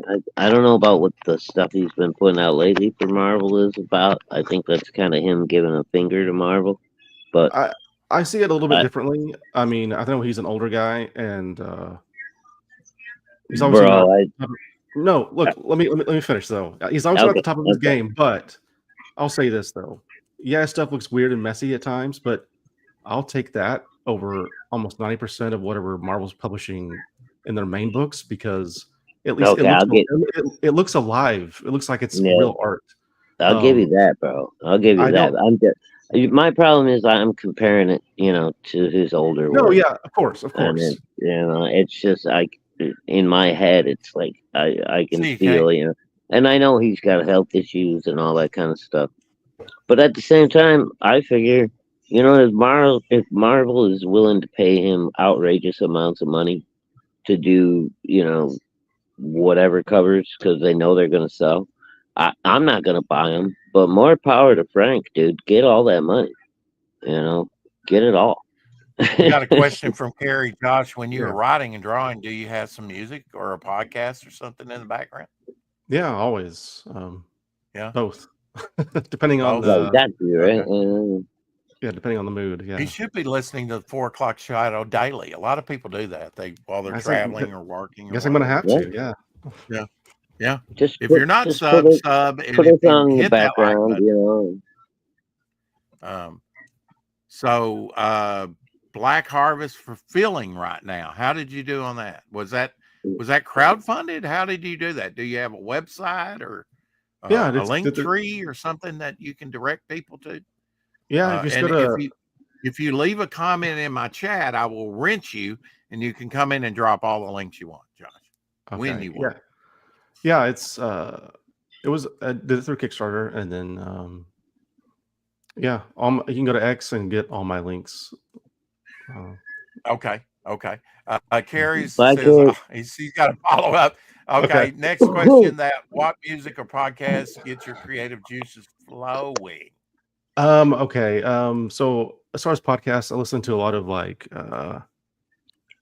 paranormal or like type things like like Wi-Fi and stuff like that, dude. Like there's a new podcast called Haunted Cosmos that I'm really into. Have you listened? When I go back and look at the old In Search Of, though, they're kind of dated, aren't they? Yeah, but they're still awesome. They're cool. Yeah, I always love that. Sometimes there's nuggets of information that are in those that like hasn't come back. Hasn't come back around or been lost. But anyway. I mean, I watched most of the seasons of the History Channel's Alien. What is it? Show. Ancient Aliens. Ancient Aliens. Yeah. And that's what I liked about it because they took you to remote Glen Tepe, or some of these remote things that I never even knew existed or heard of. Now, after so many seasons, I think I stopped like after season 15 or 16. I'd always pick them up on disc because I haven't had inward streaming TV in about 20 years, So Netflix, what is that? I'm like, I mean, I'm aware of it, but I just never subscribed or have it, So I'm a little bit different in that. As for the rest of our question, music, usually like punk or some hardcore, some emo, I guess. I don't know. Punk, really? Wow. Yeah. Okay. Yep. Iggy Pop? You like Iggy? No, I'm sort of a different. Okay. I didn't get into punk until the 90s, so I don't know. Oh, okay. Yeah. Yeah. When I was like in high school. So, but when I'm writing though, I generally like some like synth, like 80s retro wave music to like, so I don't even know what emo is. Well, it's sort of but then I'm different old. It's sort of more emotional, I guess. But it was just kind of post-punk. Sometimes harder, sometimes softer, screaming. Is your work like your drawing routine? Is that relaxing to you? What do you do in your downtime to relax, Josh? Either read or just collect my toys and stuff, Yeah. If I was to look into your library, what are you reading? Well, right at the moment, I'm reading a Star Trek novel. You're reading what? A Star Trek novel. Star Trek novel. Okay. Yeah. So what's the big difference do you see between Star Trek and Star Wars? Oh, it's a huge difference. Yeah. Different messages, right? Well, yeah, Star Wars is more for like the fun adventure side of me, the kid. Different genres, like you say. Yeah. I mean, you would classify Star Trek as sci-fi, but not Star Wars. Right. Yeah. Mm-hmm. Yeah, for sure. Yeah, so you were probably a next generation kid, right? For sure. Yes, although I went in to everything all at once. So yeah, it was okay. Maybe next year. Yeah. I mean, I love it all up until. I mean, I would say it starts to fall off with Voyager for me. George Lucas in the house. Hey, George. Hey. Nice of him to be here. Filmation's couple of seasons of Star Trek. Yeah, the animated. Yeah. Walter Koenig's first written stuff that he did. Yeah. I don't know how you deep dive into this, how deep you go, but yeah, I was probably around for the original, what was still showing on TV. Although I was very young, but it caught my eye, that Batman 66 and some of that stuff was some of the first TV I'd seen, Well, I was a big TV kid. Well, I remember one of my first memories, I may have been in diapers, was seeing City on the Edge of Forever. And I remember the episode is because McCoy scared me because he's on the drug thing or whatever, the hyper spray that he gets, and it terrified me. He was so scary to me. So like I remember he was manic. He was schizo. And his eyes, just And the thing of it is, you seem throughout the story, but I mean, at the beginning, and then you really don't see. It's more focused on Kirk and Spock and the story. Although you kind of chime in with the Doctor, and he's there at the end, of course, and heart wrenching at the end. It's really a love story, right? I mean, Harlan Ellison's story. I think that's probably a fan favorite with everybody. Although I like Devil in the Dark. You know that one, right? Where they're underground. Of course, yeah. Love that one. It's the monster in the dark type thing, even though it's not really scary. And you get the classic line, "I'm a doctor, not a bricklayer," something like that. He has to do Yep. that silica, and repair the Mhm. beast and everything. And in real life, uh, uh, uh, Kirk's father really died. William Shatner. Hello. Mhm. Yeah. Um, uh, so did you like, was there something that Star Trek's done that you don't like? I mean, new stuff aside, I guess. Oh, new stuff aside? Okay, that makes it easy. Um, something I don't like. Deep Space Nine, you probably like. I There love was the Enterprise, there was Voyager. I think Voyager and Enterprise are not as great. Yeah, a lot of people say that. Yeah, but I've gone back and rewatched them recently in light of the current I've disaster been and watching Quantum Leap, so I'm, oh, have you? getting into Scott Bakula again. Okay. Yeah, they I don't seem like as bad. the Enterprise. It was sad that they only had 4 seasons. Right. Yeah. Yeah, they were just finding their feet when they I got think canceled. the theme song hurt them. It did, but you know what? I'm gonna be contrarian again. I don't really mind it. I mean, Okay. it's totally cheesy and hokey, but Yeah. I don't it's fine. Yeah. I can understand though why people are turned off by it. Well, I mean, yeah, they went the singing route, but I mean, I they think that's showed reality pictures, yeah, that was like, cool. yeah. But I think that was the least of that show's problems though. I think for setting it, they did a lot of things right, but I think they kind of it was supposed to be, Thank you. without yeah, thank you. Oh, there you go. I told you he was famous. I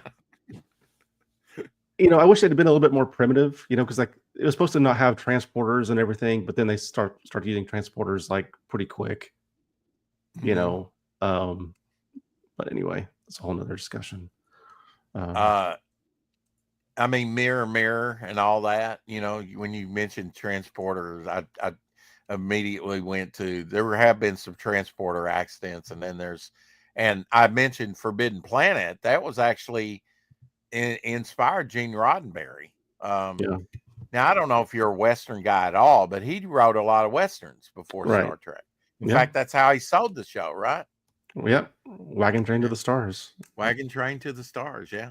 I don't And think that's that what they got Wagon Train, but I don't think they got, like with Walking Dead, he kind of sold it as zombies and aliens. And after a few issues, they're like, when are you going to bring in the aliens? It's like, I'm not. I'm just doing my zombie book. And it was popular by then. yeah. So, yeah. Yeah. Well, I don't want to overkeep you, Josh. I don't know how long you had. You have to shut me up sometimes. Generally, we go for a couple hours, but there's no Okay. hard rule. I don't want to burn you out your very first time here. Pull this up, Rex. Okay. Well, Kickstarter. Is that a Kickstarter for you? It's not currently running. It's over, but Okay. yeah. Well, we'll take a look at that. Yeah, we want to kind of see what you've been kind of doing. Go over Josh's Kickstarter campaign. Okay. Wait a minute. Let me get on the right thing here. Let's see.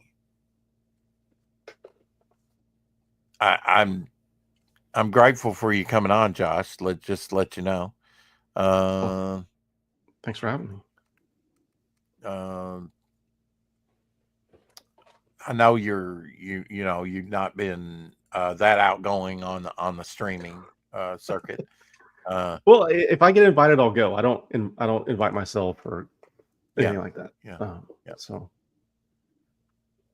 All right. So let me share screen here. And when did Black Harvest shut down, Josh? Approximate. January.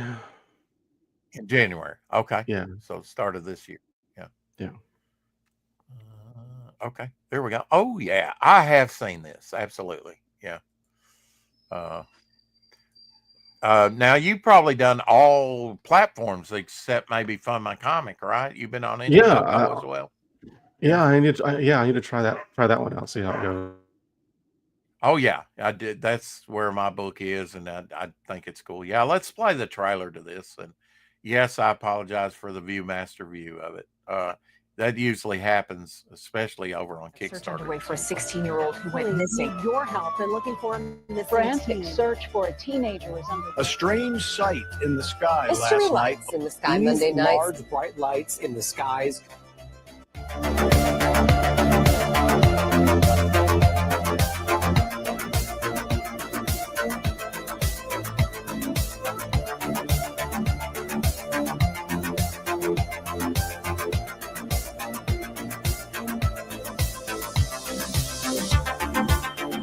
Now, when you say remastered, what do you mean Yeah. by that, Josh? What did you do? Was it the coloring?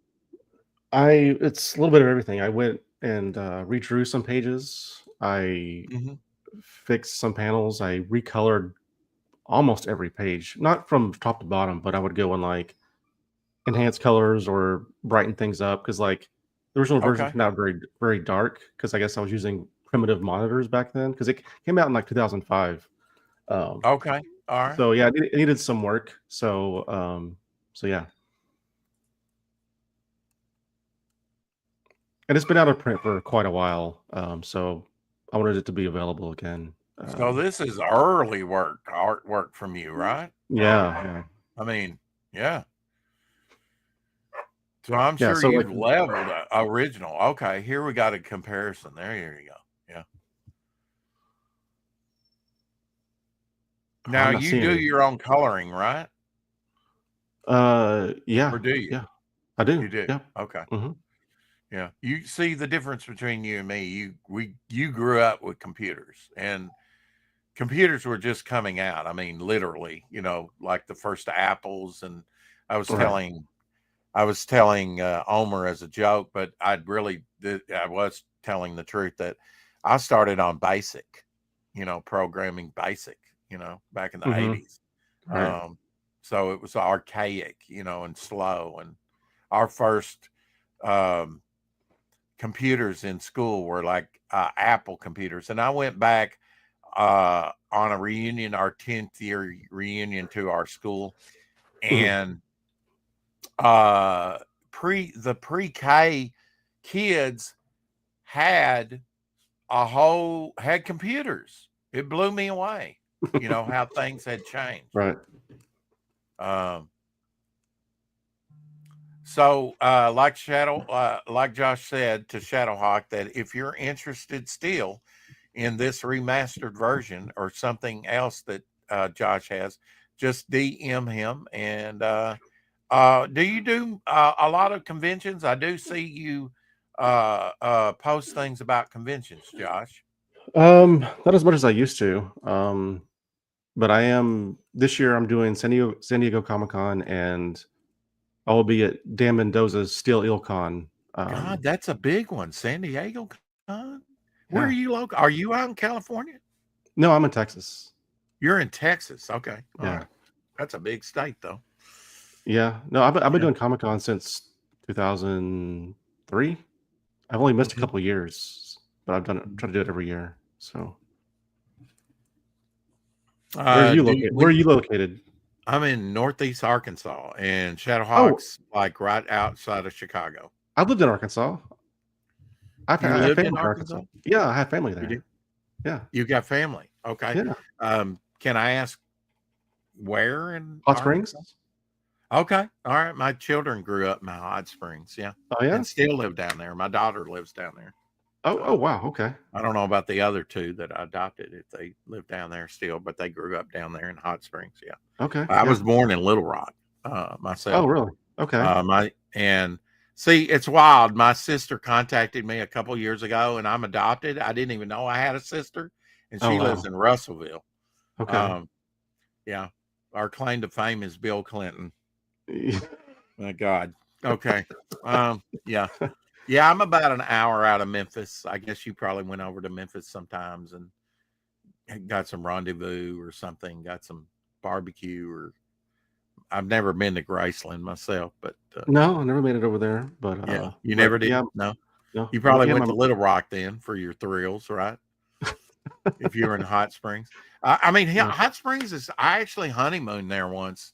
We kind of toured. We had children, but we Mhm. toured. Like the old bathhouses. Two of them were still up and running, and they would tell about Al Capone and all the gangsters that Right. used to come down from Chicago. Can you imagine that? I'm about 45 minutes from Dice, Arkansas, which you've probably never been to, but Johnny Cash was born there. Of course, Glenn Okay. Campbell's from here. Somebody born in Hot Springs that became famous. The actor of Shane, Alan. What's his name? I don't know his name. Okay, Oh, short you're guy. talking about that. Yeah. Short guy. Yeah, he was in Shane, which was his probably. He was Yeah. on more magazine covers in the 40s than any other actor. True story. Wow. MacArthur, General MacArthur. He's from Arkansas. There's very few of us, so we Glenn Campbell, Johnny Cash. Yeah. You got to know the names. The few that made it. Bill Clinton. Right. But yeah, that's cool that you got Hot Yeah, my Springs is a grandparents neat place. my grandparents lived there. My great Okay. my great grandparents lived there until they passed, and then I've lived there 2 separate times. After my divorce, I went there for a little bit, stay with my grandma, and Yeah, slower pace, isn't it?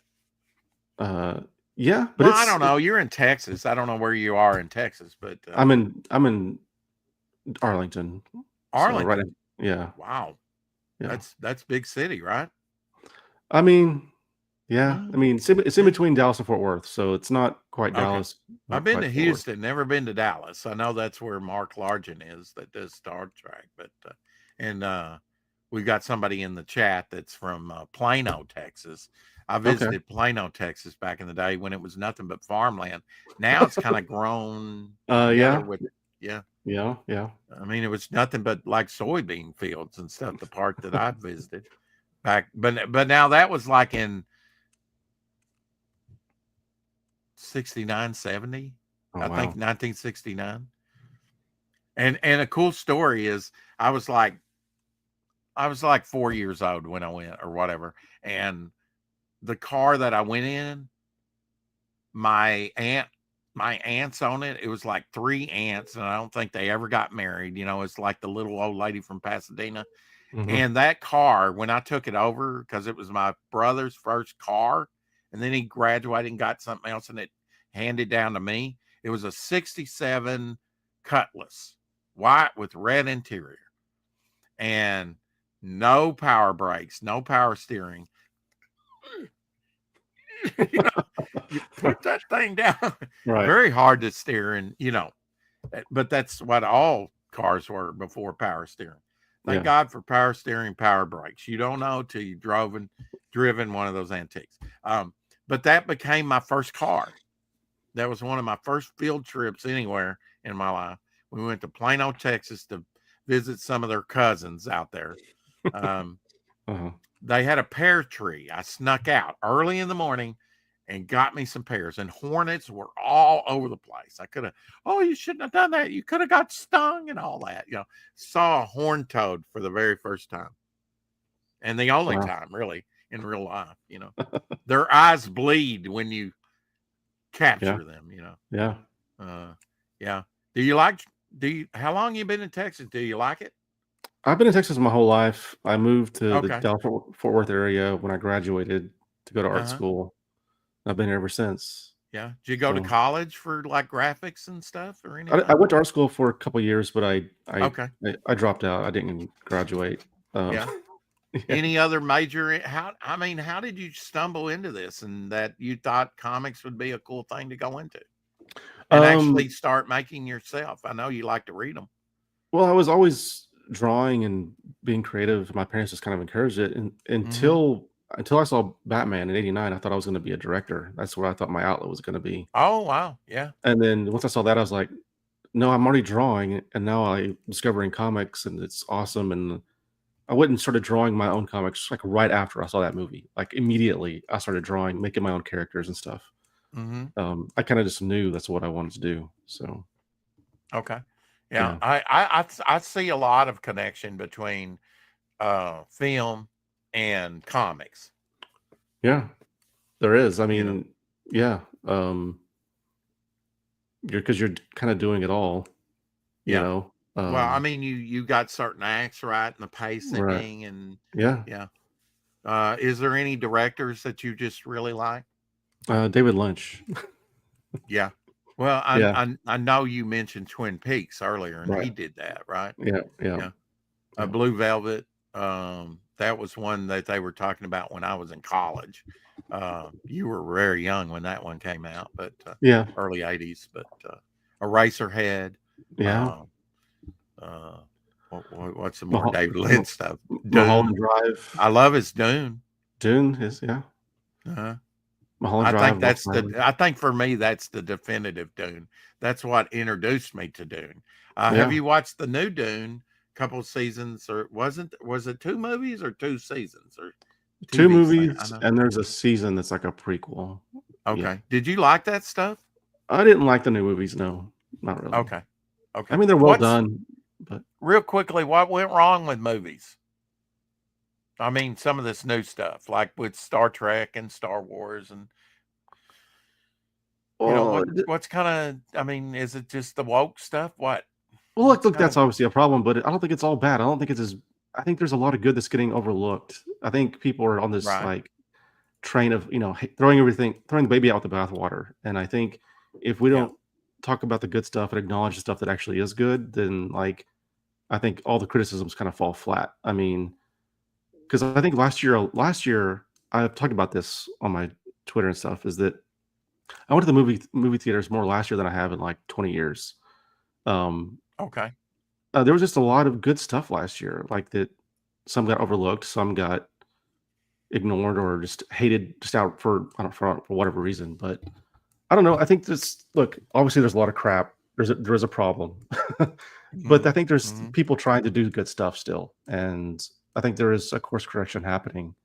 But people I just need do to too. acknowledge Yeah. people just need to acknowledge it, more. So Yeah, I do too. I think if we don't talk about some of the good stuff, it's, uh, there's, I mean, e- entertainment's changed. I don't, mhm. how are you seeing that it's changed and where's it going to be in the next few years? I mean, Well, it's we got to get past this. Everything needs to be a $2 billion blockbuster, right? I mean, it's mm-hmm, mm-hmm. get back to having movies that are moderately budgeted and can have moderate success and still be okay. Like Marvel sort of kind of made this idea that everything has got to make all this money, and the middle-sized movies need to come back, and they have been. Yeah, But I think a lot of people like, Corbin, when they saw Star Wars, they're like, "Oh my God," because that really changed movies. Star Wars changed movies in a big way. mhm, Where the B-lister movies that he had done all his career, those exploitation movies, if you will. yeah, He's kind of the king of B movies. right, He's like, "Oh my God, look at the budget on that and everything," and it's like you can't do anything on it. This is going to be a game changer. He knew immediately that Star Wars was going to be a game changer for hmm movies. hmm And it did. And I mean, I see the technology that came out of that. I mean, when you probably watch documentaries where they were doing commercials and stuff, right? I mean, he kind of drew all these tech people to make Star Wars, and he didn't do it by himself, right? I mean, Lucas. Um, I like his early. Was it a student movie or one of his early movies, the THX, whatever? hmm right, I really like that movie. hmm I like Silent Running, which was not his movie, but I like that movie. Are you right, familiar with that with yeah, Dean? Yeah, I like that. yeah, Yeah, yeah, that's a good one. yeah, That had the little robots and droids, right. and Black Hole, Disney Oh yeah, Black Hole. I love Yeah, Black Hole. Yeah, yeah, yeah. Well, we're coming up on the 2 hour mark, and I know you're getting exhausted, but because I'm picking your brain over, no, it's here and great. there and Great. everywhere, but No, it's so I fun. hate to be like a vulture and go, "Here's Josh." No, man, this has been good. It's been fun. Yeah, yeah. Well, I hope so. I hope so. I Yeah, hope for you'll sure. consider coming back and just talking, whatever. And then, of course, if you got a new project coming up, feel free to promote it over here anytime. And Okay, yeah, for sure. TX 1138. I always forget but that's. Oh, right, yeah. It kind of reminds me of the original Star Trek overpopulation episode that they had, Right, yeah. Yeah. That he's willing to let his daughter die of the fever and disease so that it'll kill off a bunch of the population so they'll have room. And it's wild, And then they have sort of a doppelganger built Star Trek set, Enterprise set, whatever. Yeah, it's not one of the better episodes, but I don't think, but it's it's kind of reminiscent of that movie. Right. But yeah, now am I remiss in saying that Francis Ford Coppola helped heavily with Star Wars, and then also Steven Spielberg as well? When you say helped, I don't know. I mean, they gave feedback, but I don't know if they weren't involved creatively. Okay. Yeah. Well, I heard that Coppola took a big hand in it was a guiding force with George on Star Wars. But well, I mean, they were great friends, and they were all part of the same clique. So yeah. Is there anything that they should have never done with Star Wars? The only thing I would say they should not have done is make The Last Jedi. Okay. All right. There you go. I like the other two movies though, but I don't like that one. Last Jedi. I'm gonna have to rewatch that. I think wasn't that kind of like an homage to the first one? No, Last Jedi was the one that blew up the internet, and the people still controversial. Yeah. Okay. Well, it's been a hoot. Rex, pull up Josh's YouTube channel. Okay. You dropped the link.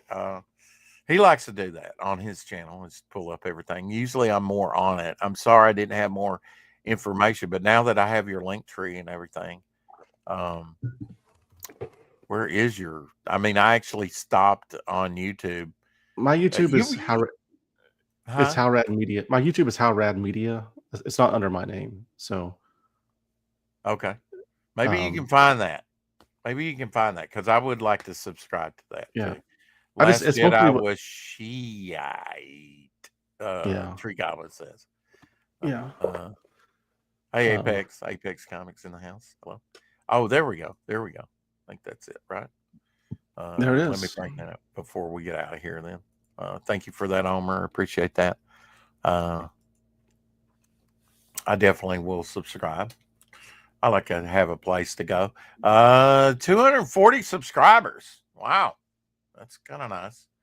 Yeah. Well, you don't do that much with it. How Rad Media. Now, what is How Rad Media? Is that you? Well, yeah, that's me. Like How Rad is a twist of my last name, Howard. Oh, okay. Okay. Yeah. Because did you have a co-host? Because I'm seeing a person there with you.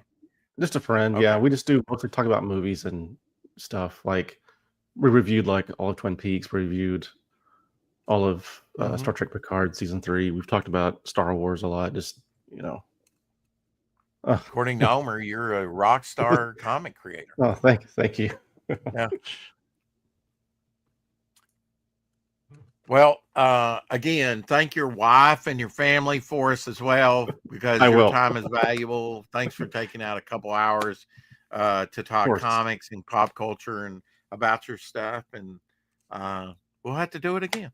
Yeah, man, this was great. Thank you for having me. Yeah, no problem. Thank you for accepting.